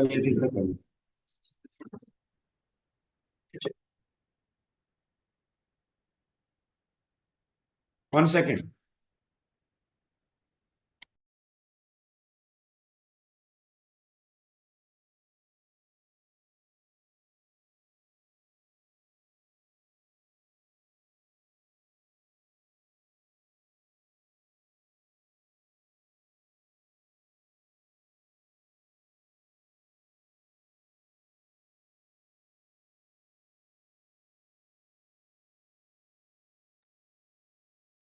Okay. They always following the so many cheap tricks. It may look apparently nothing is cheated, nothing, no cheating. But actually, if you see inside, it's completely cheating. Completely, the common employee may not be knowing. But if you go in deep and if you deeply analyze, there's a lot of fraud is there inside. And you will be participating and you are joining with them. It's a non-devotee association that is polluting your consciousness. That is taking you towards the sinful activities and polluting the heart. So that's why Sesh is completely, he wants to away from this association of these weak brothers. Then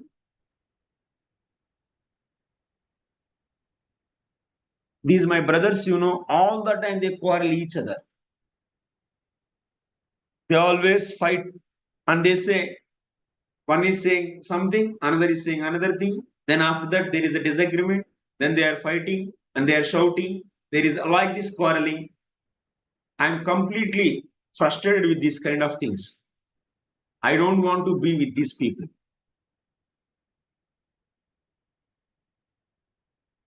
And that's why I did tapasya. And in my life in future, I don't want to see any one of them. You give me such a boon. And these people, so sinful people, that Vinita, my stepmother, Vinata and her son Garuda, they are very good people. And they have good facilities because they have wings to fly, and they are flying and they are enjoying. And my brothers, they cannot move easily. They cannot go to the different places. And they have, by seeing the facilities of the Vinata and her son, these people always so feeling enviousness. And even he is my brother. Garuda is also my brother. But still, these people don't have any loving relationship or loving feeling for them. And always they make enmity with them, with the Garuda. So by my father's blessings, Garuda became so powerful. But why these people are envious? Because my father only gave blessings, na? So let him be happy, and he is powerful. So see, in the case of the Shesh, how he is seeing his brother. But in the case of Duryodhan, you see. Now Yudhishthir got so many good qualities, and all the country people all the citizens are running behind Yudhishthir, and they are appreciating and they want to see him as an emperor. king. So by seeing the good qualities of the Yudhishthira, Duryodhana could have appreciated. Anyway, he is also belongs to my dynasty only. He is also my brother only, my uncle's son only. That means he is also my brother. So why I have to envious of this? But if you see in the case of Ram, Lakshmana, Bharat and Shatrugna in the Treta Yuga, all that means good qualities of Rama is glorified by Bharata, and you can see how brothers should be. Brothers, how it should be, you should learn from the Ramayana actually. And how to appreciate the good quality, you should learn from the Bharata Maharaj. That means that Bharata, from Ramayana Bharata, not from the Mahabharata. So, this is Shesha's heart actually. By seeing these qualities of Garuda and strength of him, our brothers are envious. And that's why I don't want to in their association. And Kadru also never correct them. Actually. So then that means Shesh was expressing all his heart to Brahmaji and he revealed everything. Now Brahmaji is being a Vaishnava and he gave the solution for this. Shesh, I know the bad nature of your brothers.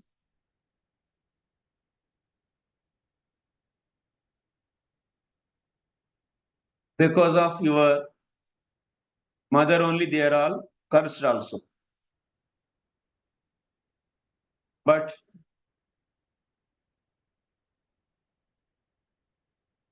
you don't worry about that. I have some plan for that. Because in the snakes, few are the righteous snakes also there. Brahmaji has plan for that, for them, how to say. And even Anand Shesh also didn't follow mother's bad nature. That means bad order, wrong order. So he is not asking, that means, oh, I didn't follow my mother's order and I got cursed and I should be burnt in the, I will be burnt in the Janmejaya's fire. So how can I say? He didn't ask anything like that. I don't want to be with these people, these bad people. But Brahmaji is, he doesn't want to see these righteous snakes should not be burnt in the Janmejaya's Sarpaya. That for that he has good arrangement. And he has arrangement for the Shesh also.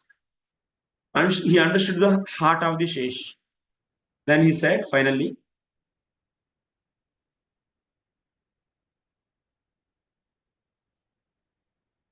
you don't worry for your brothers also. Some are good brothers and who didn't follow your mother. They will not be burnt. I have a plan for that. But today onwards, your desire will be fulfilled. So remaining weak brothers also will not be in your association. And really tell me what do you want. You'll be definitely away from them. Because I have so much love on you, my dear Sesh. So today onwards, today definitely I want to give a boon for you.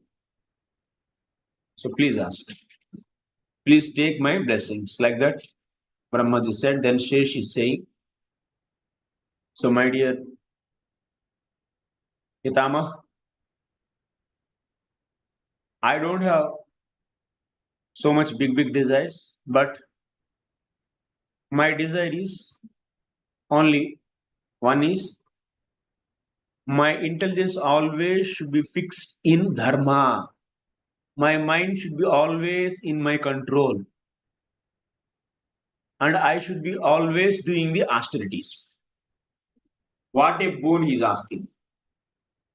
Esha eva varo deva kankshito me pitamaha dharme me ramatam buddhi shame tapasi cheshwara. He is saying his buddhi has to dwell in three things. In always in dharma, in control of the mind, in austerities.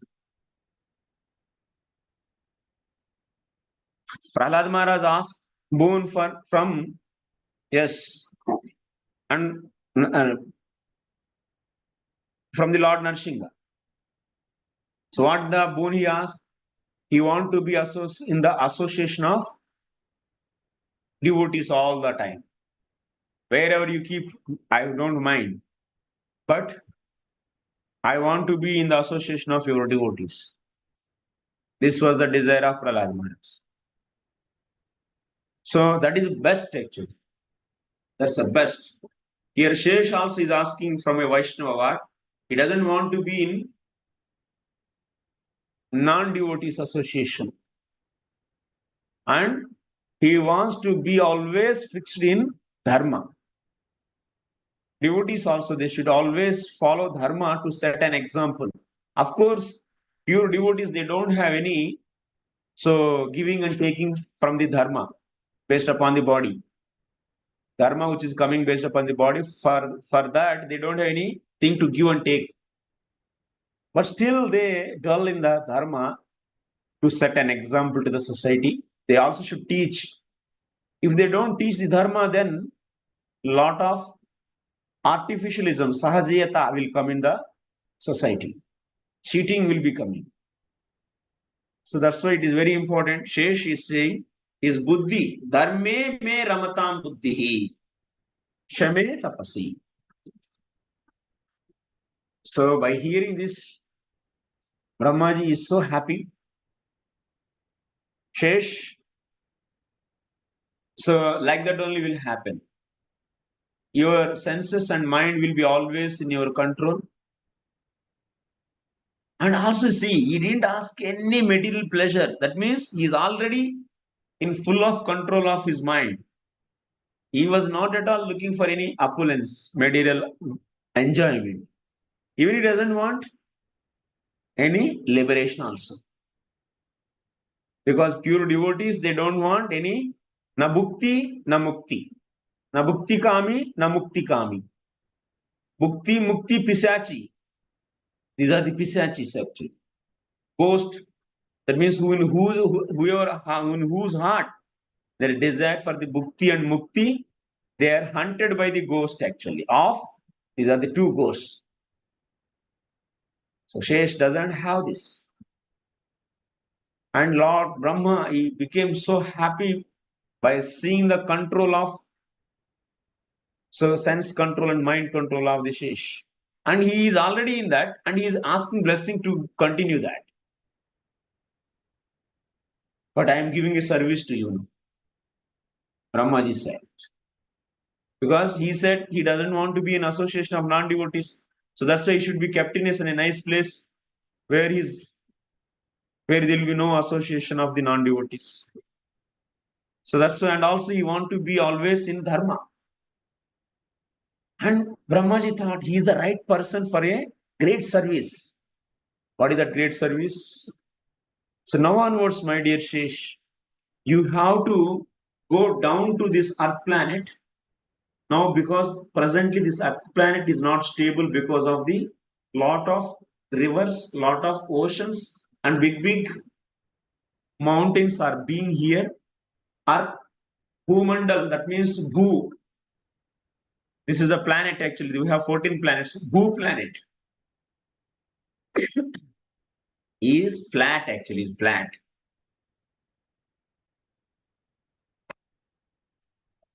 This is flat, and on this there are some places there are so many mountains, and some places there is a lot of water. So that's why on a plate, if you put somewhere lot of weight and somewhere some water, there is a chance there is shaking. There is no fixed stability. So Brahmaji wants to see some support for the earth. And it is such a universal activity. Is a huge service. And that service is given to Shesh. So he requested you go down to the earth and you give the support to this entire earth. Such a huge earth. Because Shesh is fully, because what he asked, you see, he wants to follow always dharma. His mind, his intelligence always dwell in dharma, in controlling of the mind, and in the austerities. So that is the suitable characteristics for a person who wants to take up such a crucial services. That means if you want to take up a crucial service, especially universal or any organizational services, that person should be always, his intelligence always fixed in the dharma. His mind is always controlled. He doesn't have any desires for the sense gratification. And also, he should be taking up austerities voluntarily. He should be an austere person. Because when you follow such a Herculean task, there is austerity. Anansesh will not think that, oh, let me have some trip, let me go somewhere here. I want to see the sometimes Himalayas and enjoy some cooling effect. Did he have like that? If he have like that, then what will happen? That whole earth will be started shaking now. So that is his. So Brahma is also so intelligent. For a right person, he gave the right service. Stable. There is a lot of stability is there in the Shesh. Even in our organizations also, especially such a crucial post leaders, they should have these qualities. They should be always sticking to the dharma. If there is any falling of dharma, like child abuse, like women exploitation, like stealing of the money, they should immediately act on that. They should be always following the dharma. Their intelligence is fixed in the dharma. First of all, we should know what is dharma. That itself is not known. So then you can fix your intelligence on the dharma. Knowing is first thing actually. Then after that, they should be fully controlled in their senses. Leader himself is not controlling his senses. What you can expect actually? Then by using his power and position, he will exploit the innocent people like the children, women, old people, and poor people. There will be exploitation of the weak people in the society. You don't think woman is not weak. Woman is weak in some areas. Maybe some woman might be feeling bad. Why we are weak? You are weak. In bodily strength, woman strength is man's strength are not equal. And also in several qualities, woman is different and man is different. Woman is having the strength also. I say that strength is different strength. We don't undermine, but they need all the time protection. That's why Shastra says. They are not there to give the protection, they are there to take the protection. Woman has to be protected, children has to be protected, old people has to be protected. Since they are protected means they are not useless, you should not think. They have so many good qualities, that's why to get that qualities, to get the benefit of that qualities, you should protect them. In some ways they are weak, but in some ways they have extraordinary qualities. So that's why they has to be protected. Otherwise, people will say, no need to protect and leave them, neglect them. Shastra didn't say neglect the woman. Did he say? Shastra is saying give you high importance for the woman. That is, many people think that, oh, these Shastras are not really giving importance for the woman. Why not? Such a great importance is given, and first woman protection is very important feature of the Shastra. Okay. So Brahmaji gave that service, and he also said, this Mother Earth will be, because you cannot enter down to that until unless Mother Earth gives the way to enter. Because the radius, the circumference, the radius, the diameter of the Earth is equal to the almost diameter of the Brahmanda. So that's why it's not so easy to go in down. So that's why Brahma is saying, Mother Earth only will give the way to you. So you go and take up this service. So then after that, Sesh is saying, my dear Brahmaji, you are so merciful on me, and I am so happy. I will follow your instructions. I will go and I will hold this and I will make it stable. Even when they construct the house according to the Vastu, they will be keeping Anant Shesh inside. Yes, Mataji? Vandita Mataji? She doesn't know. No, you know, you don't know. Okay. So at the Bhumi Puja time, they will keep the Anant Shesh. And after that, on top of that, the temple will be constructed. So he will be holding that. Because he will make stable of everything. So that is the from the winds and the from the different kinds of the calamities in all the temples. Yeah, temple construction they use Anant Shesh. Not for the houses, for the temples.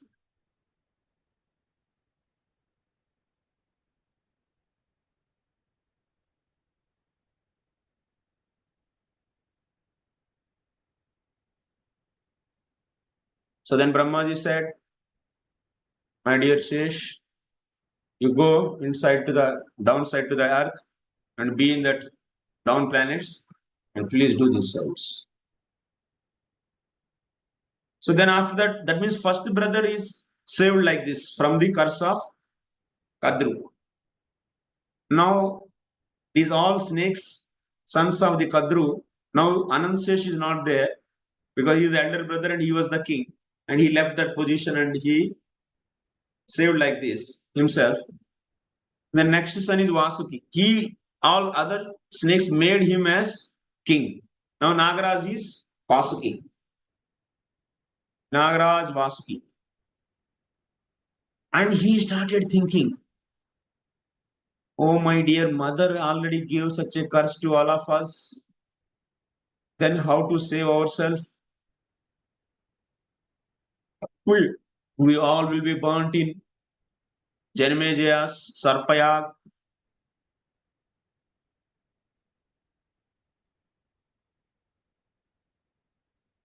So what is the? Because he is the king now he has to protect his brothers. He has to protect not only brothers and their descendants. There are the thousands and thousands and millions of snakes are there. And those are dynasties are being killed actually in the Sarpayag. So then how to save? That means that person and his descendants all will be killed. That Kadru's son and all his descendants all will be killed out. So then how to save? Then he is a king, has to save now. He started contemplating. And he called assembly. My dear brothers, all you come. Our mother gave curse to us. Then what is the solution for this? They one day have the assembly meeting. Like in assembly, we'll be having like that. All they came together. Then he started. He's saying that we should find a solution for this.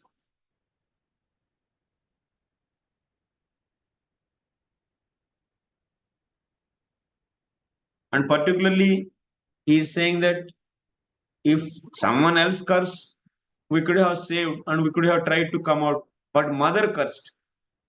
But when mother cursed, it's very difficult to save being saved from that. So like that he is saying. And not only that, our mother gave curse and it is approved by Brahmaji. Brahmaji also said, okay, tathastu. So then it's now issue became very serious.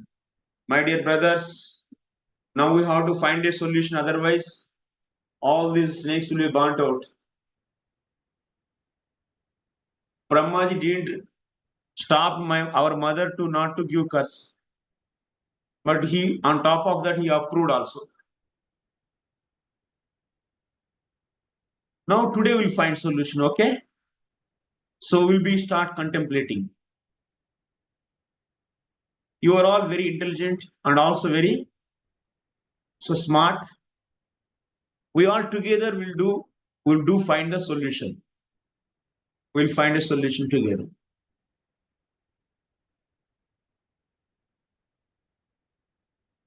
Previously, demigods also got this kind of problems, and they all together so try to find a solution, and then finally they became success. Similarly, we all together will try to find the solution. You have to learn a lesson. If there is a great calamity, you should call all the intelligent people and have a meeting and try to find a solution. Here, in this scene, you can see Vasuki became successful because of calling meeting for everyone, and everyone shared their ideas. Of course, in that churning, meeting is like a churning. In that churning, lot of poison also will come because some people will give such a bad ideas, and that's like a poison. It will also come out, and definitely there will be nectar also. That's the chairman of that meeting. He should be very patiently conduct the meeting nicely and hear from the good people and bad people. Finally, he should look for the Amritam. Meeting is like a churning the milk ocean, and it will be leading to the various things actually. Various products will become. Which funny products also will come, which poisonous products also will come, which enjoyable products also will come, which finally nectar also will come. So that's why Vasuki successfully conducted. Chanakya says in Arthashastra, conducting meeting is also very crucial, and he should be expert in that.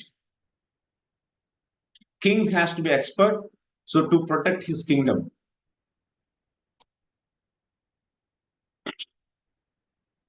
So then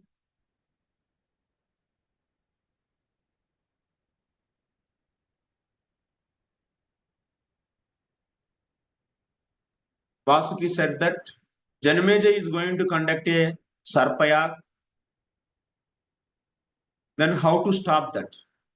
Or otherwise, how to create the some obstacles in that?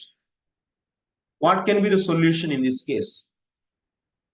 So like that, she opened the meeting.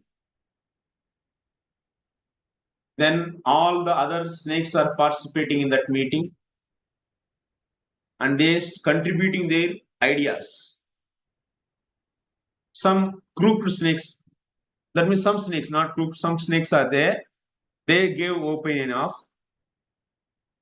they are saying that we will become a Brahmana. For the Janmejas, for Janmeji, we will become a Brahmana, and we will beg him to not to do yajna. So this is the one few snakes gave this idea. Because if they become Brahmana, and if they ask being a Brahmana, so if you ask a king, king definitely will give that. He will never say no. And they want to ask not to conduct this arpya.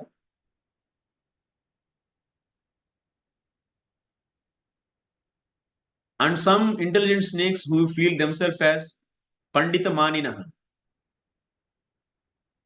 Asochananvasochistam pragnavadansa bhashasya. Gatasuna gatasuncha nanu sochanti.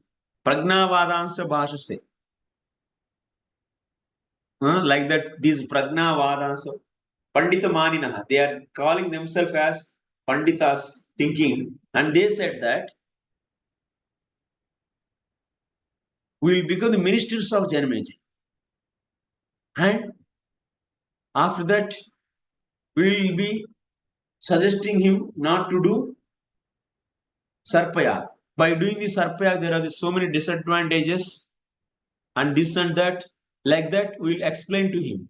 Being a minister, definitely he will follow us. And since we are ministers, he will be accepting. And we will be giving our suggestion to him like this. So that Yajna will be stopped. And we'll be giving a lot of logics and a lot of reasons why not to conduct a Sarpaya. And what kind of bad results will come, we'll also tell to him and we'll make him scared. These snakes, they themselves thinking as so intelligent and giving this idea.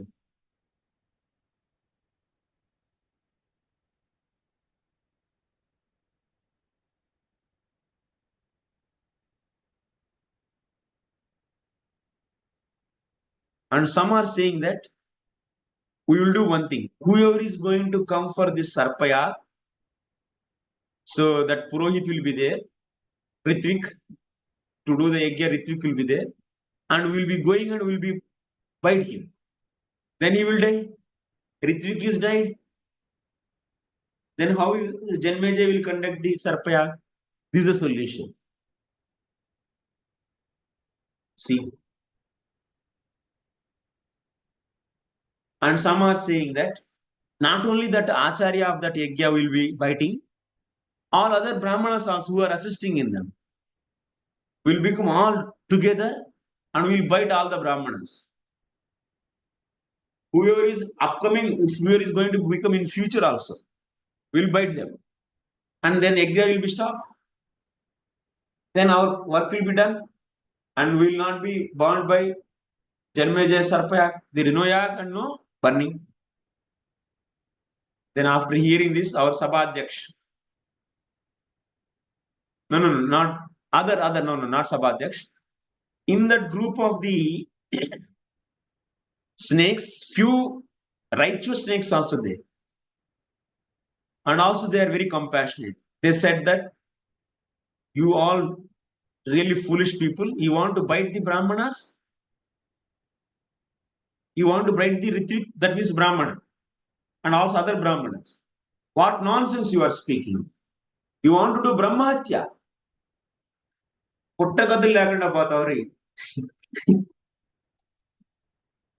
They are saying like that. So if you bite Brahmana, see what Vinata was saying to Garuda. My dear son, you can eat all that nishadas, but you should be careful to not to harm a Brahmana. Even that Brahmana, you now previously might be good Brahmana, now he has fallen, but still you should not harm him. You should not kill him. Brahmana avadya hai. So this was the instruction given to the Vinata, was given to the Garuda. So that means you can see in the Mahabharata, Vedic culture means protection of the Brahmanas and protection of the cows. It's a fundamental principles. You can see all the parvas in all the conversation. These two are the highly emphasized. So that's why these righteous and compassionate snakes started saying that you are foolish. You are foolish, brothers. Brother, you are foolish. You are fools. You want to kill Brahmanas and you want to get the more and more vipatti on you. More danger it will be. We should not do at all that. Brahmahatya. Abhidhiresha bhavatam. Brahmahatya na sobhanam. Brahmahatya na sobhanam. But now the Brahmanical culture is completely destroyed by the present leaders, politicians. Then what kind of punishment they will be getting in the hell? You cannot imagine also. So then these righteous snakes, they said that for getting the peace, best solution is such a crucial time, that means dangerous time, we try to establish some peace which is in favor to the dharma. Such a peace, we'll try for the peace by speaking the dharma. That means they want to say that my mother instructed wrongly. That means she asked us, these dharmatma snakes, they are thinking. So she wanted us to cheat and we didn't follow that. What is wrong? Even she's mother or father, if they are instructing in a wrong direction, why we have to follow? And based upon this, so we have to fight for this. And we should try to negotiate and not to be burned by in the Sarpayag of the Janmeja. See, that's why Brahmaji is saying, I have my own plan for the righteous snakes. Though he is saying to the Shesh, those will not be burnt. Because they are not, because they are good, na? Out of the being dharmic, they didn't follow their mother. So that's why they should not be burnt. So that means you should understand only those snakes are burnt in the Janmeja Sarpaya, those snakes who are willful, sinful and willful, not willful, that means sinful and wicked and very poisonous and dangerous to the society and who didn't follow her mother. So those only burnt. So these are all saying. So I'm saying Samyak Saddharmamula Vaivyasane Shanti Ruttama Adharmottaratanama Krishnam Vyapadaye Jagat. Very important moral story this is. In the dangerous situation,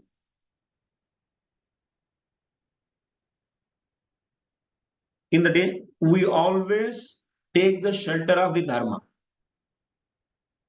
We should always take the shelter of the Dharma. Even in the Pandavas, even in such a crucial time, even when they were cheated by the gambling game, they always stick to the Dharma. When Lord said to say that Ashwadhama Ataha, then only this still said, because that's a Lord instruction, that's why he said.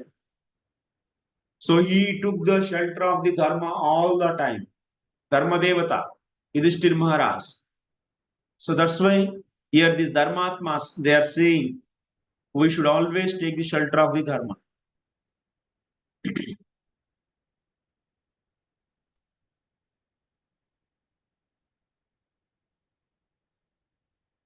And Adharmottaratanam Krishnam Vyapadaye Jagat. For coming out from the dangerous situation, if you take the shelter of the Adharma, then because of that, we will be punished by the entire world. Even in the dangerous situation, if you follow all the time Dharma, you will be easily saved. But if you follow in the dangerous situation Adharma, even you saved for that situation from that situation temporarily, but you will be punished by the whole world.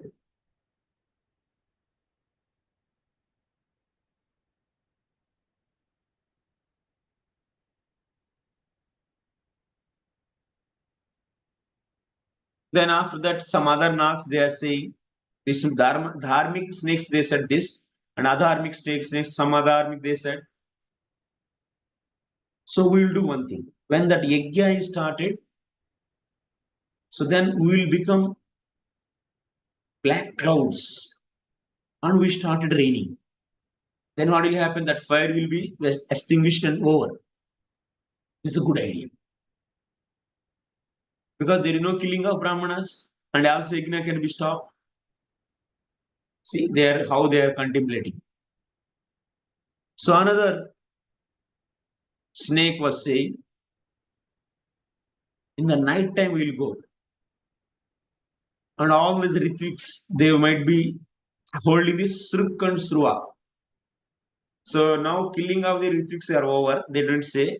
But Sruk and Srava, you can see in the Yajna, there will be different spoons they use to pour the ghee in the fire. That's a Sruk and Sruva, we say. So their shapes, based upon shape, that is also very important. If you do Agnishtoma Yaga, if you do Dasapurnamasa, if you do like this different yagas, there should be different sruks and different sruvas will be used. And these another intelligent, so-called intelligent snakes, they are saying, we'll go in the night time and we'll steal the sruk and sruvas of the Ritviks. Then they will not be having this sruk and sruva, then how they can do yajna? How is my idea? You tell me. Like that. Or otherwise, we will not kill Brahmanas, but we will be killing the people. Thousands and thousands of people we may come in there. Yajna, whenever yajna happens, many come, and those human beings are there will be biting them. Then everyone will get the fear and they will go away. Even Brahmanas also ran away from them. Then yajna will be stopped. How it is? How is this idea? And like this, someone said. Then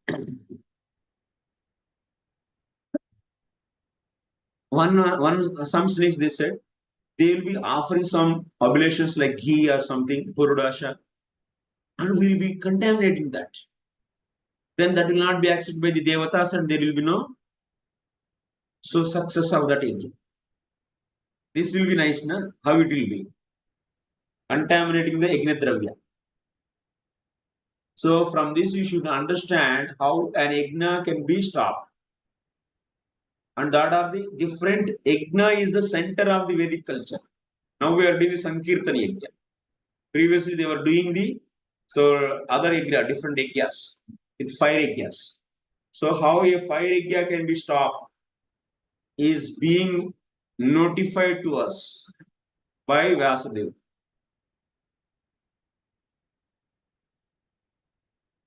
So then another snakes they are saying,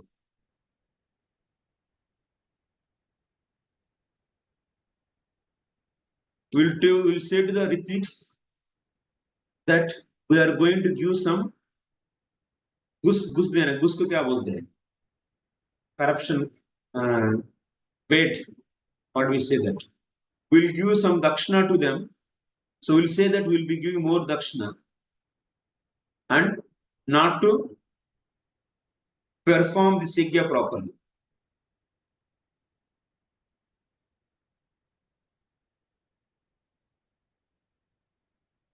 And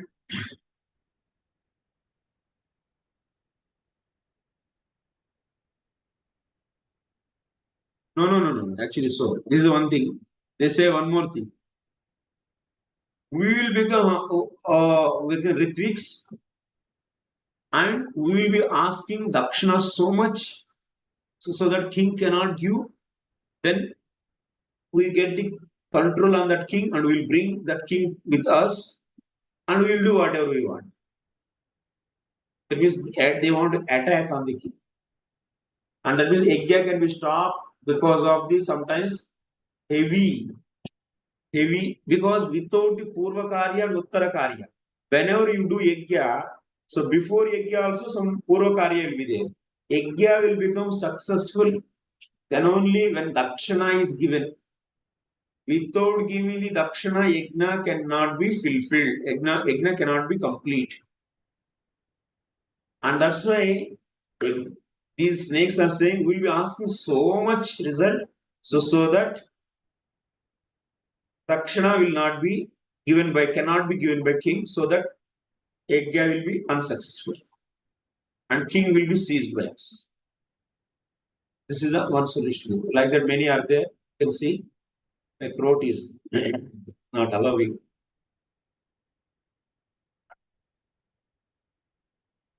Thank you very much. Yes.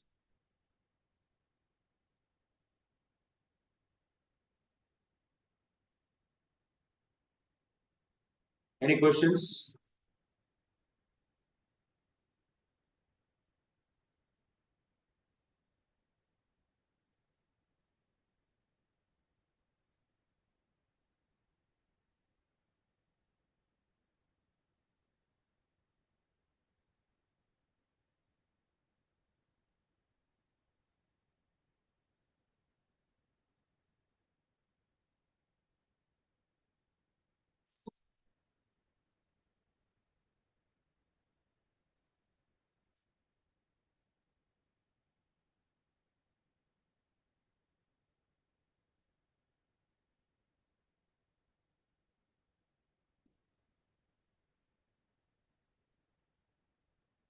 Yes, Prabhu. Yeah, Hare Krishna Prabhuji, Dandavat Pranam Prabhuji. Prabhuji, you said about purity is the force, and that is of course the axiom. But then we are seeing that so in the courts and all this, lawyers and all, they are twisting the facts of the case, and they are taking the side of adharma. and then adharma is winning. So then how do we reconcile this? Is it because It's of not Kali Yuga? winning. No, it's not winning.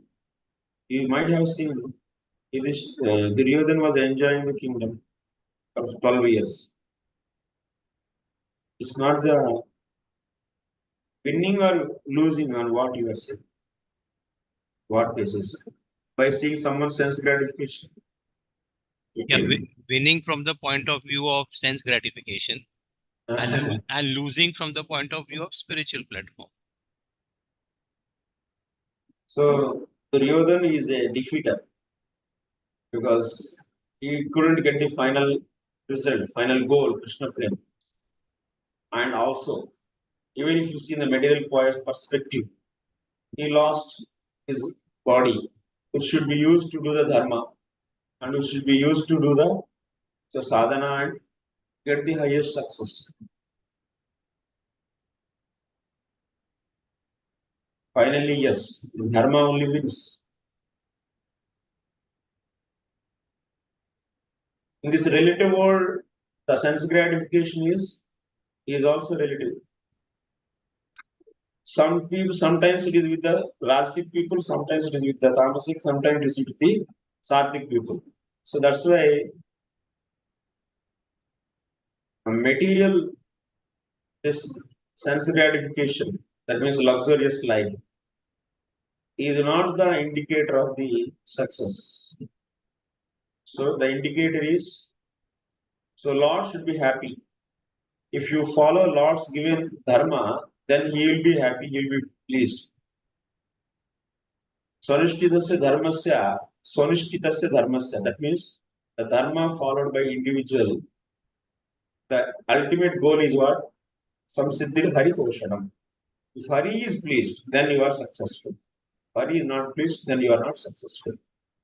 Pleasing of Hari is the main checkpoint actually. Either win or loss. Got it. So therefore, in those court cases, those who are winning on adharma, there is no haritoshanam involved in that. Haritoshanam is not there. Yeah. Thank you.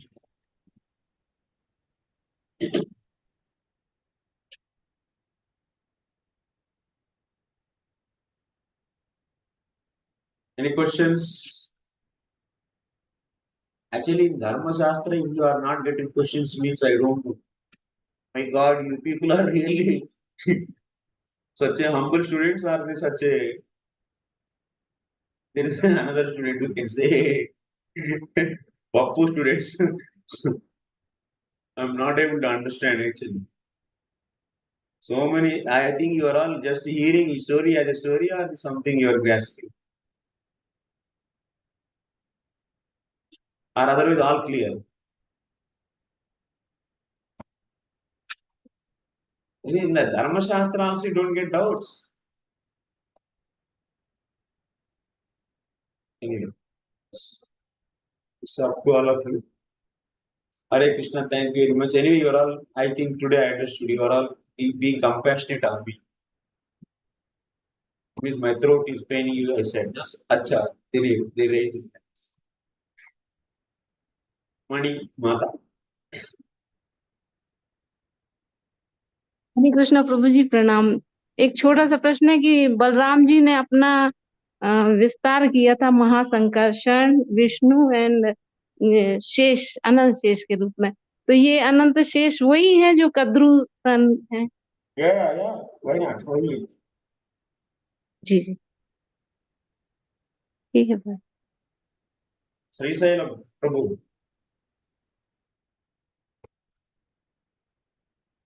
Hare Krishna Prabhuji ధన్యవాదాలు. ఇప్పుడు గరుత్మంతుడు and snakes are cousin brothers. Why Garutmanta wants to take food as his food snakes ప్రభు? Is it dharma? Because it's very tasty.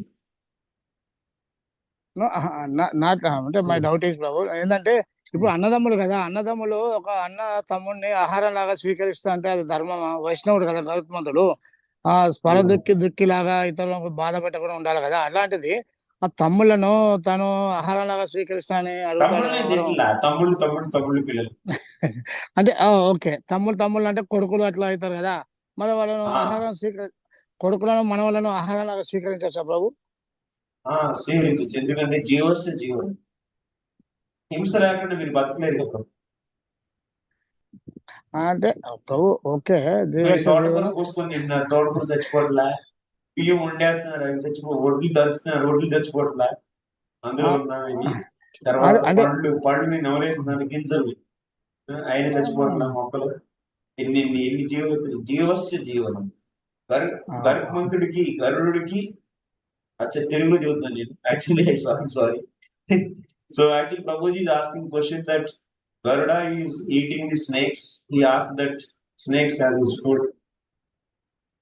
But they are all the relatives. Then how he is doing this? Because he doesn't want to kill his brothers. But after that they are expanded actually. They are snakes. So he doesn't have any revenge mentality. Or not out of it. He wants to eat, so something does. But the Brahmaji created. That's a Veda is ordering for this Jiva, and this is the food. For the Garuda, that means for the eagles. So, for the birds, snakes are the food. So that snakes will be balanced in the creation. If they don't eat, the snakes will increase and they will bite other living entities and there will be disbalance. So the Garuda is operating the dharma.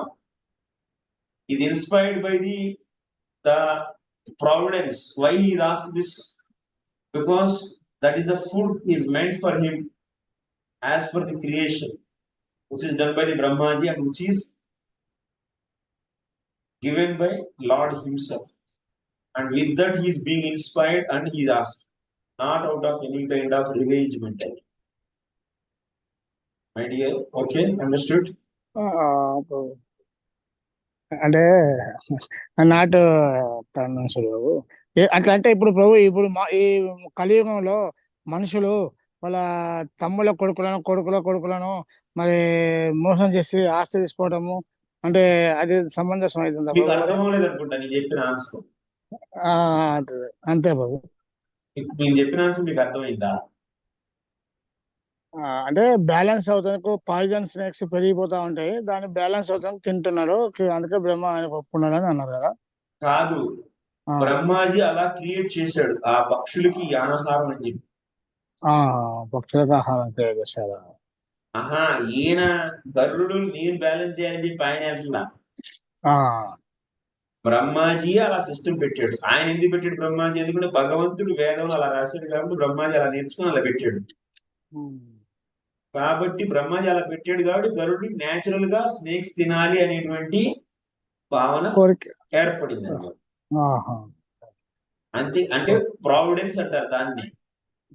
అంటే విధిని అనుసరించి ఆయన కోరికను అడిగింది, అంతేగాని ఇంద్రియ తృప్తి కోసం లేదా ద్వేషం కారణం కోసం ఆయన అడగల. ద్వేష కారణం కలగలేదు. ఓకే బాబు, ఓకే, థ్యాంక్ యూ బాబు. విధిని అనుసరించి అడిగాడు. ఇదేంటి? పక్షులకి పాముల ఆహారం కాబట్టి అందుకోసం ఆయన అడిగాడు. అది అంతకన్నా ముందర క్రియేట్ చేసింది ఎవరు? బ్రహ్మాజీ కదా. అంటే ఈయన అడిగాను కదా అని చెప్పి నేను అపోహపడ్డాను. అది కాదు, ఫస్ట్ క్రియేషన్ తర్వాత ఈయన అడిగాడు. అదే ఇప్పుడు క్లారిటీ వచ్చింది బాబు, ఇప్పుడు క్లారిటీ వచ్చింది. హరే కృష్ణ, హరే కృష్ణ బాబు, థ్యాంక్ యూ. చిన్మయ మాతాజీ. హరే కృష్ణ ప్రభు, ప్రణామ్స్ ప్రభు.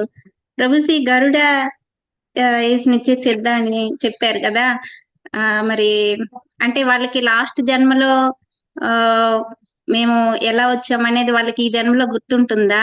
ఇంకొకటి, లాస్ట్ జన్మలో ఏ సర్వీస్ అయితే చేశారో ఈ జన్మలో కూడా సేమ్ సర్వీసే వాళ్ళకి దొరుకుతుందా? ఏం లాస్ట్ జన్మ ఏంటి? లాస్ట్ జన్మ ఫస్ట్ జన్మ. నిత్య అంటే ఎటర్నల్. ఈ తెలుగు వాళ్ళు చేశారు, ఇటు ఇంగ్లీష్ వెళ్ళిపోతారు. She is asking a question that Garuda. కాదు ప్రభు, అంటే లీల కోసం అని వాళ్ళు వస్తారు కదా. వై జన్మ వస్తుంది They don't have any అంటే journey. ఓకే. అంటే మరి ఇక్కడ Garuda will come as a Garuda. Why not? Every time okay. he will be participating as Garuda. Why he will become after that Uchesrava, then after that he will become Airavat, like that he will become what? Garuda will be Garuda. Nitya Siddha means eternal. That form is eternal. Okay. Okay. Thank you very much. Hare Krishna. Vancha kalpataruksha upasam kevacha patitanam pavane vaishnavi anantakoti vaishnavi Sai Gaur Premanande